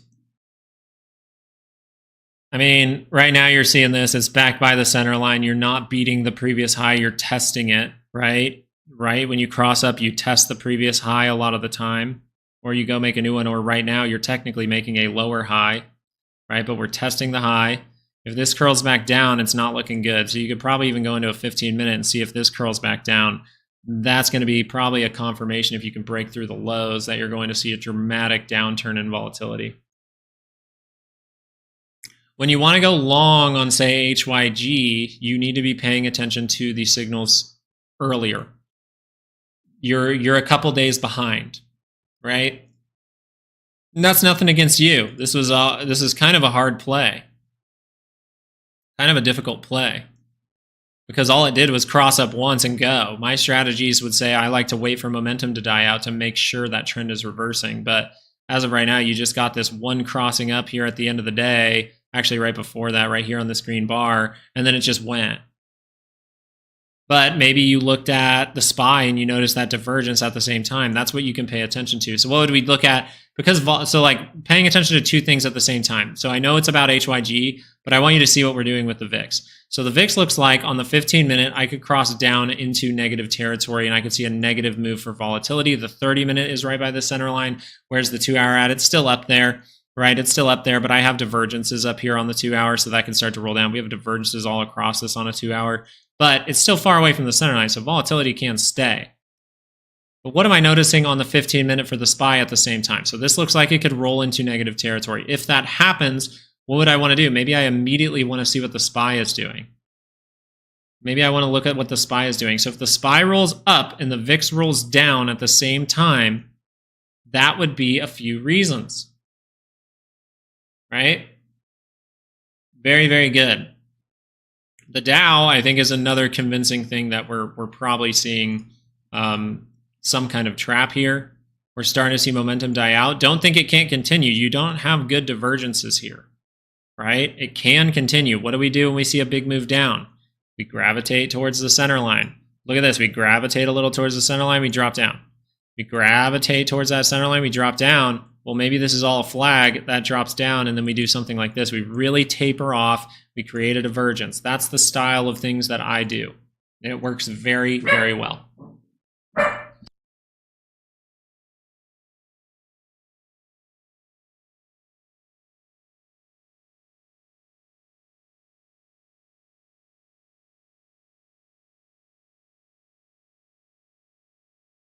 All right, guys. Well, that is all I got in me for this morning. We may go live later this afternoon for the close. We will see what's happening because Friday we don't put out a video on YouTube, so I thought it would be fun to maybe come back for the close. So turn on those notifications. If you haven't left a like on the channel and you feel like you've learned something today, please give me a like. I would really appreciate it. I would like to reach more retail traders out there. I think we are giving very helpful info that is very more simple to understand. A little bit simpler to understand, more simple, a little bit simpler to understand, okay? So I would really appreciate if you give a like to the video and know that there is a $100 course sale right now. So it's for $100. You can go in the link in the description down there. It's for right now today. I'm probably going to extend that throughout the whole weekend. Okay, I'll update you on that in the live stream later today at the close. But as of right now, it's going to be for today. I'm just going to tell you there's like a 90% chance I'm extending that until the weekend, throughout the weekend. And then after that, if we're going to see a crazy market, if I think this market's going to be crazy, which I think it will, I might extend it even longer. But for now, try to grab that, dedicate yourself to learning, put yourself into a situation this weekend where you can put some meaning into your life, which would be learn a little bit. Even if you're not going to learn from me in a course, look through charts, right? You can use the info that I give in the free YouTube videos and say, maybe I need to go and look for divergences and see how those played out, see how they went wrong, see what I would do as far as risk management. And then if you need help with risk management, that's in the course as well. So thank you guys so much. I really do appreciate it. I'm going to go hang out with the girls for a little bit and look at some trades, but I appreciate you guys being here. Thank you for being here, and I'll see you later this afternoon. Peace. Good luck with your trades, by the way. Good luck. You need a lot of luck. We need a lot of luck in this market right now. We'll see. We'll leave you guys on the Qs here right now outside and doing one of those 32% things. So we'll see if that's going to continue for the rest of the day. But note that the daily expected move is above you. Thank you, guys. Have a great time. Yeah, so the risk class is literally all of it's in the same course. Everything is in the same course. There's only one course. It's all in there. The managing risk portion is the last video of the course under very important additional content, and it will teach you how to not get screwed by this rigged market. Thank you guys so much. Have a great day. I'll probably see you guys later this afternoon. Peace.